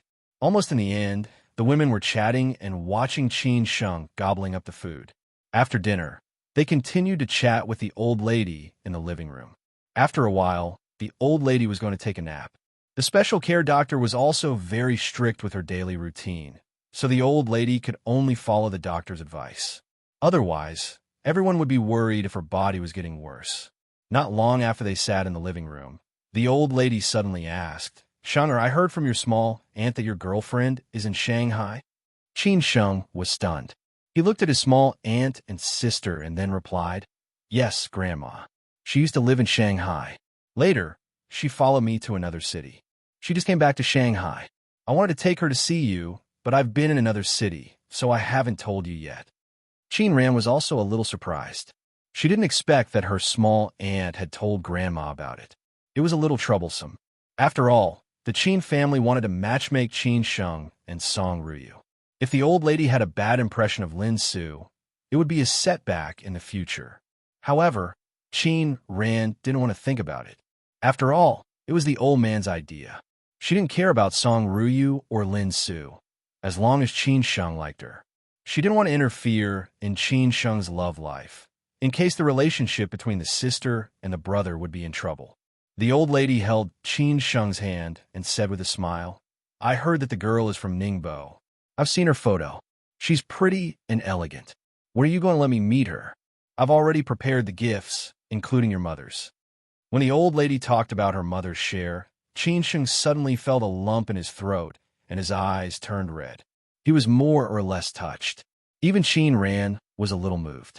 At least after so many years, her grandmother had always been concerned about her mother. Zhu Qingwen just held Qin Ran's hand gently. No matter when they talked about that sister, it was always a scar in the hearts of the Zhu family that could not be erased. The old lady didn't think too much about it. She continued, "Don't think I'm long-winded. Don't worry about anything. I'm not stubborn. I don't care about the family background. As long as you like it, it's okay. If anyone dares to point fingers at you, just tell me. I'll teach them a lesson." As soon as Qin Ran heard it, she knew that it was true. These words were meant for the old man. After all, it was impossible for the Zhu family to interfere with Qin Sheng's relationship. Qin Sheng held his grandmother's hand and was moved. "Grandma, I'll bring her to see you after I'm done with my work." The old lady was so happy that she didn't know what to do. Okay. Then you should tell me in advance. I'll be prepared. Don't scare the girl." Obviously, the most important thing for the old lady during this period should be to meet her grandson's girlfriend. After chatting for a while, it was time for the old lady to take her lunch break. The nurse sent the old lady to her room. Qin Ran was also ready to go to the airport. Zhu Qingwen had classes in the afternoon. Before leaving, Zhu Qingwen asked casually, "What's your aunt busy with recently?" It seemed to be an unintentional question, but in fact, Qin Ran and Qin Sheng both knew what small aunt meant. Obviously, small aunt did not have a good impression of big aunt, which gave them a headache. After all, they were stuck in the middle and could not be partial to one side. Qin Ran smiled and said, "Big aunt is in Shenzhen recently. She may stay for a long time." Shenzhen is an important town of the Qin family. What does she want to do in Shenzhen now? Can't wait to divide the family property? Zhu Qingwen said bluntly. Qin Ran hurriedly smiled and said, "Small aunt, it's not what you think. My father asked big aunt to go there. Something happened there, and he needs my mother to handle it. You two are still young. Maybe you don't know what your big aunt has done before. Small aunt is here to remind you. Although she is your big aunt, you still need to be careful. People in the Zhao family are not easy to deal with," Zhu Qingwen said bluntly. Qin Ran and Qin Sheng did not dare to say anything. They really did not know why small aunt was so hostile to big aunt. It seemed that it was impossible to ease the tension. However, this kind of thing was between the elders. As juniors, Qin Sheng and Qin Ran, it was not appropriate for them to intervene. After seeing off his sister and small aunt, Qin Sheng left Sinan Road. He had planned to go back to the company, but he thought that Sinan Road was close to Middle Huaihai Road, and he had not contacted Qing for a long time. He did not know how Qing was doing during this period. Qin Sheng asked Chang Baji to drive to Middle Huaihai Road. Chang Baji had sent Qin Sheng here several times, so he found this old foreign-style house with ease. What he was most curious about was that it seemed that those rich and powerful tycoons in old Shanghai liked to live in this kind of old foreign-style houses. Only those newly emerging tycoons were willing to live in the so-called luxurious houses. As soon as he turned into this street, Qin Sheng saw a red Ferrari sports car parked in front of Jiang Xinbang's old villa. A well-dressed man was standing there with a large bouquet of roses in his hands. He looked very proud of himself. Jiang Xinbang's eyes lit up. Qin Sheng felt inexplicably nervous. Could it be that Qing was in love? This was her new boyfriend, so Qin Sheng felt a little disappointed at the same time. "Stop there and see what's going on," Qin Sheng told Chang Baji. Chang Baji drove the car to the roadside, not far from the Ferrari. The man holding the roses just glanced at the Mercedes-Benz and continued to wait for his sweetheart.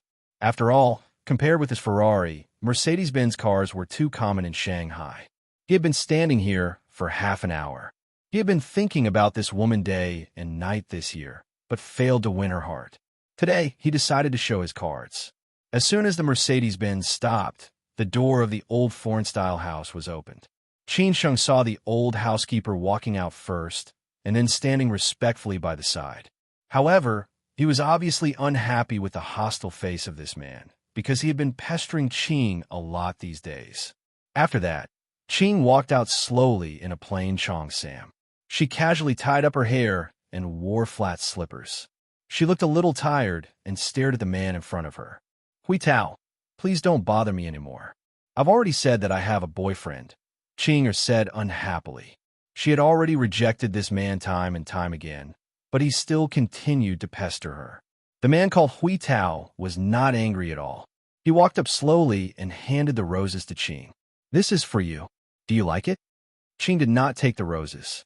She just said coldly, "Please, don't pester me anymore." Hui Tao was still not angry. He slowly put the roses on the ground and chuckled. "Qing, it's been half a year. You should know how I feel about you. Don't you feel touched at all?" "I told you that I have a boyfriend," Qing reminded him again. Hui Tao chuckled and said, "Qing, I'm not that kind of unreasonable man. If you really have a boyfriend, I won't harass you anymore. But since I've known you until now, I've never seen your boyfriend. I also went to the music academy to inquire. Everyone said that you have never been in a relationship. Where did your so-called boyfriend come from? This is just the reason for you to refuse me. I don't need to explain it to you." Qing was not surprised that Hui Tao had investigated her. Hui Tao continued to say, "Qing, give me a chance. You also need a man's embrace. I'm the most suitable choice." "Hui Tao, we're not suitable for each other. You should go." Qing refused him firmly. Hui Tao smiled with some relief. "Qing, are you really so cruel? Do you really want me to use other means? You have to know that if it weren't for me, how much trouble would you have had in this half a year? Do you think you're still Jiang Xianbang's adopted daughter? Jiang Xianbang has fallen. No one can protect you. If it weren't for me, you wouldn't even be able to keep your job in the music academy, not to mention other people who have their eyes on you." Hui Tao's words directly hit Qing's sore spot. Qing bit her lips and did not speak. Hui Tao knew that this trick worked. He continued to say, "Qing, don't worry. As long as you agree to be my girlfriend, I'll definitely protect you. I know you're most worried about Uncle Jiang. As long as you become my girlfriend, I'll definitely think of a way to make Uncle Jiang come back. I'm sure you know something about our family background." Undeniably, Hui Tao's gamble this time was right. He hit Qing's soft spot again. Jiang Xianbang was Qing's soft spot. She had always wanted Uncle Jiang to come back, but she was just an ordinary woman. What did she do? Therefore, when he said that he could give it a try, Qing directly said that as long as he could make Uncle Jiang come back, she would be his woman. However, after such a long time, there was no movement from him at all.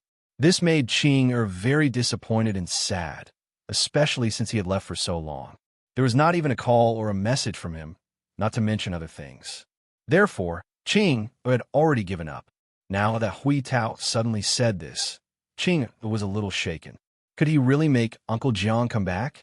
She had heard from her friend that Hui Tao's family background was not small. Could she give it a try? Anyway, regarding love and marriage, she had no more thoughts. Can you really make Uncle Jiang come back?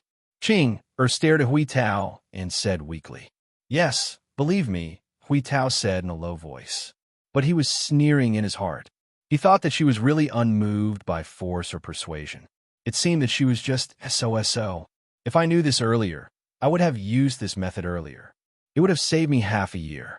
When I sleep with you, I'll immediately kick you out. As for Jiang Xianbang, girl, grow some heart. It's such a big matter. Who can help you? Qing was a little hesitant. Hui Tao took advantage of her hesitation and directly took her down. Therefore, he slowly moved forward and prepared to hug Qing. He was afraid that she would be completely taken down.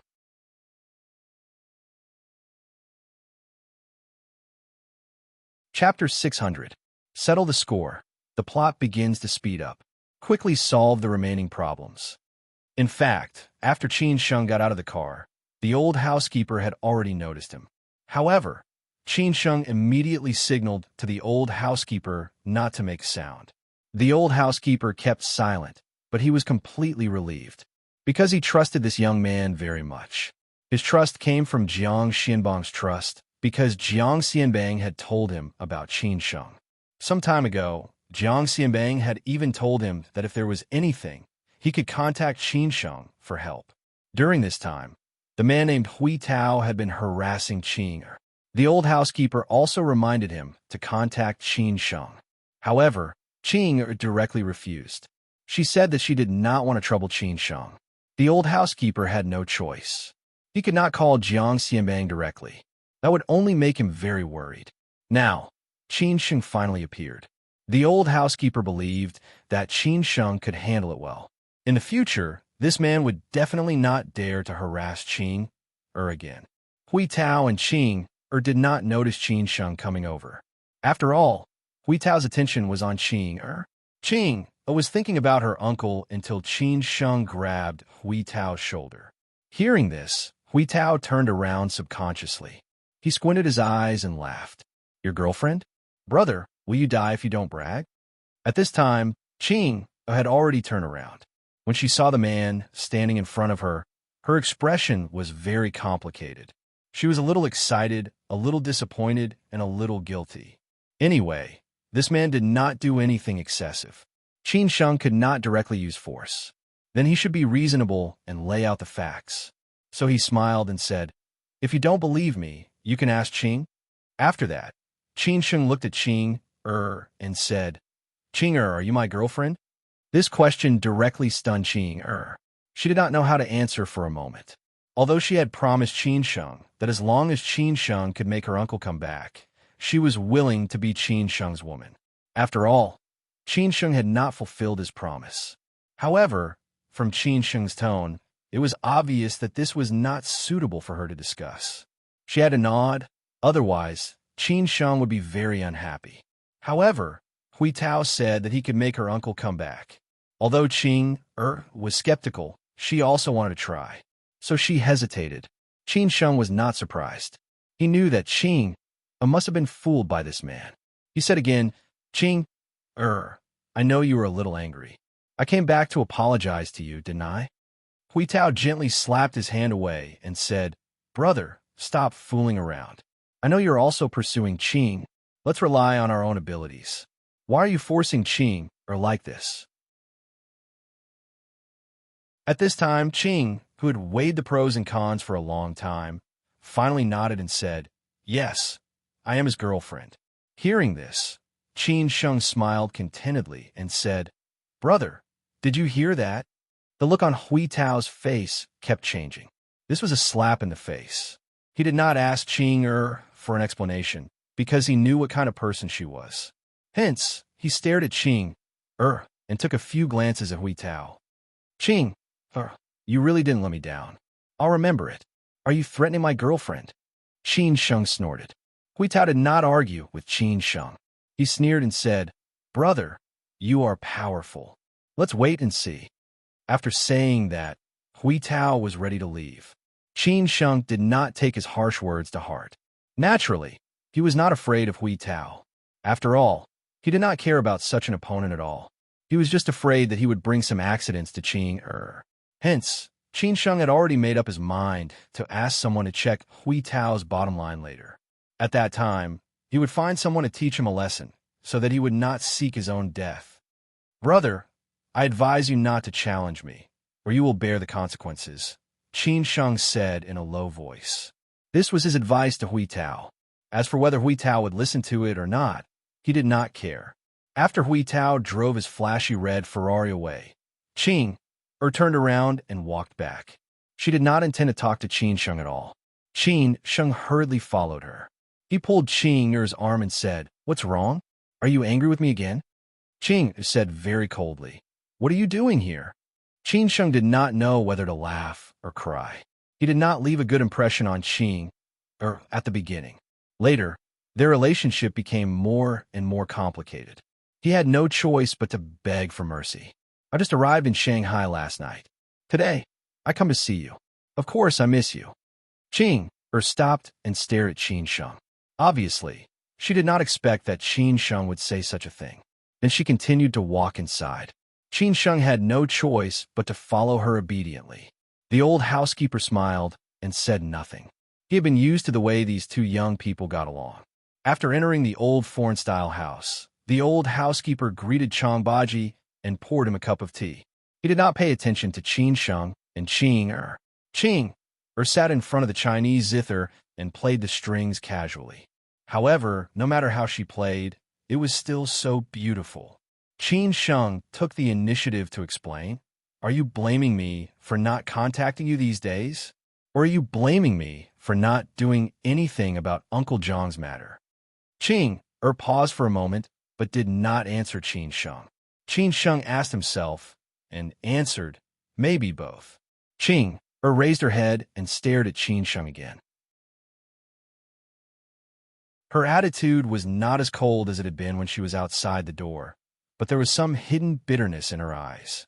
Qin Sheng walked up to Qing slowly and said, "I heard what that man said to you just now.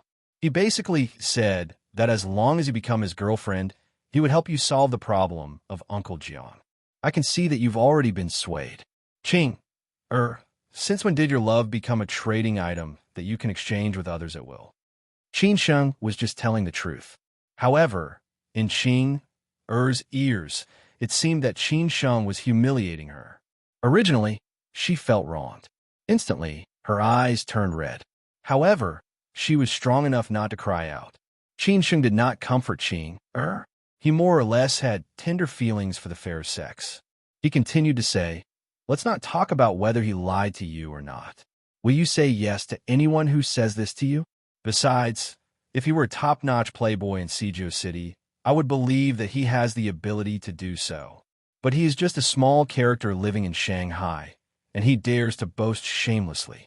Even I dare not promise you that he can do it. Tell me, is he lying to you, or is he lying to you?" Although Qing was still crying, after hearing Qin Sheng's words, she finally understood that she had been swayed just now. She was almost cheated by that man. Qin Sheng continued to say, "Don't believe in any liars in the future. Not everyone can do it. What's more, I promised you that I would let Uncle Jiang come back. Of course, I won't go back on my word. I have waited for so long. Do I still care about this little bit of time? Can you really let Uncle Jiang come back? You're not lying to me?" After hearing Qin Sheng's words, Qing who was very angry just now, immediately turned around and stared at Qin Sheng. It seemed that she was not so angry anymore. Qin Sheng said in a low voice, "What's the point of lying to you? Just because you are beautiful? Some time ago, I told my old man about this. Uncle Jiang helped me a lot, so my old man agreed to help. However, he was busy at home at that time, so he couldn't spare any time. Recently, my old man has inquired about this matter. It's not as serious as I thought. We just need to wait for the news quietly." "Uncle Jiang, you're right." "Really?" Qing said excitedly again. Then she somewhat regretted her bad attitude to Qin Sheng just now. Although she did not have a good impression of Qin Sheng, in her heart, this man was quite reliable. Qin Sheng did not answer her, but continued to say, "As for that man, I will find someone to deal with him. He will not harass you anymore. Also, this time I will be back for a long time. If there is anything, you can call me at any time." "Okay," Qing whispered. Qin Sheng had said what he needed to say, so he took the initiative to say goodbye. "Well, if there is nothing else, I will leave first. I won't bother you anymore." Hearing that Qin Sheng was leaving so soon, Qing quickly stood up and said, "Are you leaving so soon? Did I make you angry? I apologize. I am sorry." Qin Sheng was stunned. He did not expect that Qing would have such a big reaction. He laughed and said, "I am not you. Why are you angry?" Qing whispered, "You are not angry." After saying that, Qing was afraid that Qin Sheng would overthink. So she said, "Don't you like drinking tea? Let me boil a pot of tea for you." Qin Sheng thought that there was nothing else to do, so he nodded and agreed. After Jiang Xianbang left Shanghai, Qing life was boring. She spent most of her time in the old foreign-style house, except for classes. Occasionally, she would go out with friends. Qing boiled a pot of tea for Qin Sheng, and Chang Baji benefited from it. Qin Sheng asked Qing to play the guzheng. He had not heard her play the guzheng for a long time. Qing hesitated for a moment and agreed. It was already 4 o'clock in the afternoon when Qin Sheng left the old foreign-style house, because he received a call from Brother Wu, saying that the thing Qin Sheng asked him to do had been done. Coincidentally, that man was going to Shangshan Ruoshui tonight. Shangshan Ruoshui was the place where Qin Sheng stayed when he returned to Shanghai 2 years ago. Chang Baji also stayed there for a short time. Unfortunately, Jiang Xianbang got into trouble, and he was abandoned by the Yi family, especially by the second son of the Yi family. Qin Sheng would not forget this. He would settle the score with the second son of the Yi family tonight. However, Qin Sheng would definitely be recognized if he went there like this, so he had already thought of a countermeasure. Anyway, he had not reported to Ms. Chong Sam yet. So after Qin Sheng went out, he called Xue Qingyin and asked her to have dinner with him. Xue Qingyin was very surprised when she received the call. Of course, she did not refuse. But when Qin Sheng said that he was going to Shangshan Ruoshui, she knew what he wanted to do. After making an appointment with Xue Qingyin, Qin Sheng went back to Lu Jiazui apartment first. After Lin Su finished the resignation procedures in the morning, she was busy moving. Qin Sheng asked Hao Lei to bring some people to help. They should be done by now, so he went directly to Lu Jiazui apartment.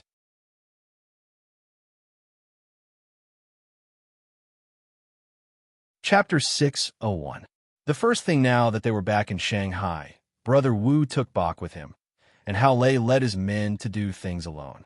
Chang Baji only needed to be Qin Sheng's driver and bodyguard most of the time. The rest of the trivial things were taken care of by others in Shanghai. Chang Baji would not go to Shangshan Ruoshui tonight. He had to find the trace of Gu Xiaobo. Hao Lei was working on Yin Chaozong's plan, so only Brother Wu and Bach could accompany Qin Sheng to Shangshan Ruoshui. In the apartment, when Qin Sheng opened the door, he heard the laughter of several women. It was very lively. Last night, Lin Su had given Qin Sheng a key, so he directly opened the door and came in. Hearing the voices, Qin Sheng knew that it was Tan Jing and Song Chu, as well as Lin Yu's voice. Wow, this little girl also came to Shanghai. Qin Sheng had not seen her for a long time and missed his sister-in-law. In the living room, several beautiful women were helping Lin Jing pack things. Since it was Friday, they had nothing to do, so they asked for leave to help. As for Lin Yu, she had just arrived in Shanghai. Hearing the sound of the door opening, several beautiful women subconsciously looked at the door. Seeing that it was Qin Sheng, Lin Yu instantly smiled and rushed over, shouting, "Brother-in-law, I missed you so much." Qin Sheng was directly hugged by this girl. He did not know whether to laugh or cry, but he could not push her away. He had to wait until she let go of him, and then asked, "Did you just arrive in Shanghai, or have you been in Shanghai all this time?" Lin Yu explained truthfully, "The headquarters of the group is moving to Shanghai, so my father asked me to come here to help my sister. He was worried that she would be too tired to be alone." "Oh, that's good. You sisters can see each other often in the future," Qin Sheng said with a smile. Lin Yu was his loyal fan, and she had been unswervingly supporting him and Lin Su from the beginning to the end. In the whole Lin family, except for the old lady, only Lin Yu satisfied Qin Sheng. Qin Sheng walked into the living room and greeted the two beauties, Song Chu and Tan Jing, with a smile. After what happened in Ningbo, the two beauties could not be more polite to Qin Sheng now. They even seemed to want to maintain a good relationship with Qin Sheng. Song Chu and Tan Jing were both smart women. After all, they could be best friends with Lin Su. Their IQ and EQ were not low. However, relatively speaking, Qin Sheng's impression of Tan Jing was better than that of Song Chu. After all, Song Chu was too practical. However, Qin Sheng could understand it. As soon as Qin Sheng sat down beside Lin Su, Song Chu teased him. "First, young Master Qin, you're too stingy. You've only been back in Shanghai for a short time, and you've already driven our Susu back. You don't lack money, do you?" Qin Sheng replied with a smile, "Beauty Song, you don't know this. Susu is a good daughter-in-law who lives at home. I've picked up a treasure this time. Song. Su is. Song. You don't. Su is. Su Lin Shan she too. Her. She. Her. Su song she won. Her. She. T. Tan Jing said half-jokingly. You're the kind of person who takes advantage of others but still pretends to be innocent. You should treat Susu better in the future. Otherwise, we won't forgive you. Qin Sheng patted his chest and said, Don't worry about this. First of all, I will not spare myself. Lying on the sofa, Song Chu's chest rose and fell as she breathed, which was very attractive. She said casually, Young Master Qin, we've done our best today. Why don't you treat us to a big meal tonight? In the future, we'll often rob rich people. After hesitating for a while, Qin Sheng explained, I can't do it today. I have something to do tonight. But you can order whatever you want to eat. I'll pay the bill. You're welcome to fleece the rich at any time in the future. Susu is so thrifty that no one spends the money I earn. Song Chu said angrily, Comparisons are odious. Why haven't I met a boyfriend like you? Young Master Qin, do you have such a rich man by your side? Qin Sheng said happily, Does beauty songs still lack pursuers? I just lack high-quality suitors. Song Chu shrugged. As usual, he didn't hide his criteria for choosing a spouse. Qin Sheng said casually, Then I can keep an eye out for you later. Tan Jing was already engaged, so she didn't care about this. She just teased, Qin Sheng, you just come back to Shanghai and you're already fooling around. Why don't you spend time with Susu? Qin Sheng explained with a smile, I don't dare to fool around. I really have something to deal with. Besides, I've already asked my wife. Besides, it's not suitable for me to eat and chat with you women. Hearing Qin Sheng's explanation, Tan Jing let him go and didn't continue to pursue it. Lin Su held Qin Sheng's arm tightly. She didn't care that there were outsiders present. She could tell anyone loudly that this was the man she chose. She didn't need to be afraid of others' comments and looks. Then come back early after you finish your work. Drink less tonight, Lin Su said softly. Qin Sheng had indeed called her and said that he wouldn't come back for dinner tonight. Qin Sheng smiled and nodded. Okay, I won't drink. Is there anything we need at home? I'll ask them to buy it. If you need anything in the future, you can directly ask them to do it. No, I don't need anything. I'll go to the flower shop to buy some flowers later, Lin Su said with a smile.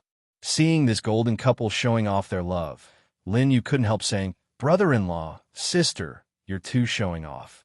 I can't stand it anymore. I also want to find a boyfriend to date. Lin Su laughed and scolded, You naughty girl. With the help of a few women, the things moved here were almost packed. After Lin Su left, this place basically hadn't been touched. It was still the same as before, so it looked very warm. Qin Sheng felt that it was almost time, so he went out first. He smiled and said to Lin Su, You can play more tonight. You've been exhausted recently. If I finish my work early, I'll pick you up. Lin Su smiled and nodded. Shui Qingyin's company was also in the Pudong financial district. So Qin Sheng went to pick her up directly, which saved her the trouble of driving. When Qin Sheng arrived at the ground floor of their company, Shui Qingyin was already waiting by the roadside. She was dressed in a professional suit, looking like a strong woman. Those white-collar workers who just got off work all looked at her. Shui Qingyin just lowered her head to deal with work news. It was not until Qin Sheng's car stopped next to her that Shui Qingyin came back to her senses. Qin Sheng quickly got off the car and opened the door for Ms. Chong Sam. Those who didn't know him would think that he was her driver or bodyguard. Fortunately, Qin Sheng was also sitting in the back seat, so she didn't look down. Tell me first, what's your plan for suddenly going to Shangshan Ruoshui? Are you going to use me as a tool? Shui Qingyin questioned him very bluntly. Of course, she was more joking. Qin Sheng replied happily, Sister, how could I be that kind of person? I just miss you, so I want to treat you to a meal and ask for a little help. Why do I regret knowing you now? I don't even know that I've been sold by you. I guess I'll count the money for you. Shui Qingyin stared at Qin Sheng and frowned. At the same time, she also noticed that the two strange men sitting in front of Qin Sheng were not Changbaji and Hao Lei. Qin Sheng said righteously, Sister, you've really wronged me. Then tell me, what do you want me to help with? Shui Qingyan asked. Although she guessed that Qin Sheng definitely wanted to vent his anger by going back to Shangshan Ruoshui, she wasn't sure what he wanted to do. Qin Sheng said happily, "Nothing, I just want to go back to Shangshan Ruoshui to have a look. After all, this was my first job when I came back to Shanghai. But you know what happened later? I was afraid that they would find out, so I dragged you in." Shui Qingyan asked suspiciously, "Really?" Qin Sheng said firmly, "Really?" Shui Qingyan still didn't quite believe it, but she didn't want to ask too much.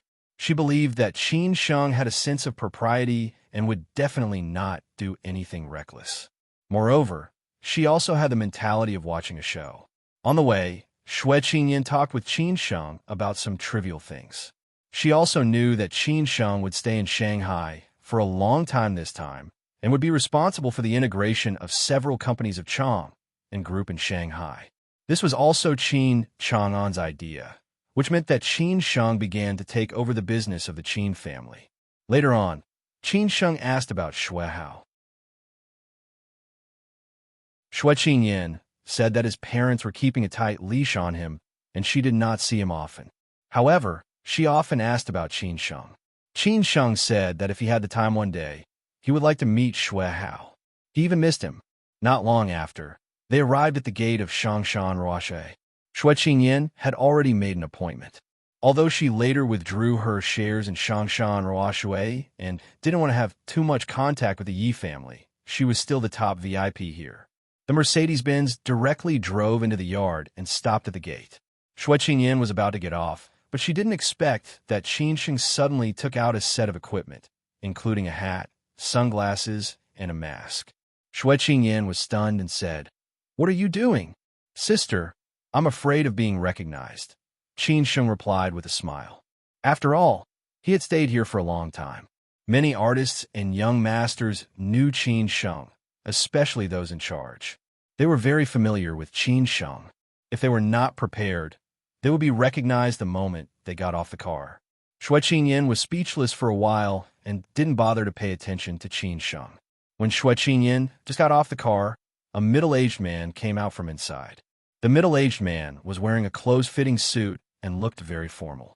He smiled and greeted her. He took the initiative to reach out his hand and said, "Miss Shui, long time no see. Welcome home." "Mr. Han, you're too polite," Shui Qingyan said casually. But she did not shake hands with this man because he was really not qualified unless the big boss came. When this middle-aged man appeared, Qin Sheng had already recognized him. He was the general manager of Shangshan Ruoshui, Han Jingdong. How could Qin Sheng forget him? Not to mention those things when they were together in the past, when Boss Ye's second son and Yin Xiaozong set up a trap for him. It was Han Jingdong who temporarily transferred Changbaji to Beijing, which gave them a chance. This enmity, Qin Sheng remembered. Han Jingdong was not angry. After all, he had seen many people like this. She just looked down on him. He still said respectfully, "The private room has been prepared for you. Please come this way. I'll take you there." "No need. Just find a prostitute to take me there." Shui Qingyan waved her hand and said.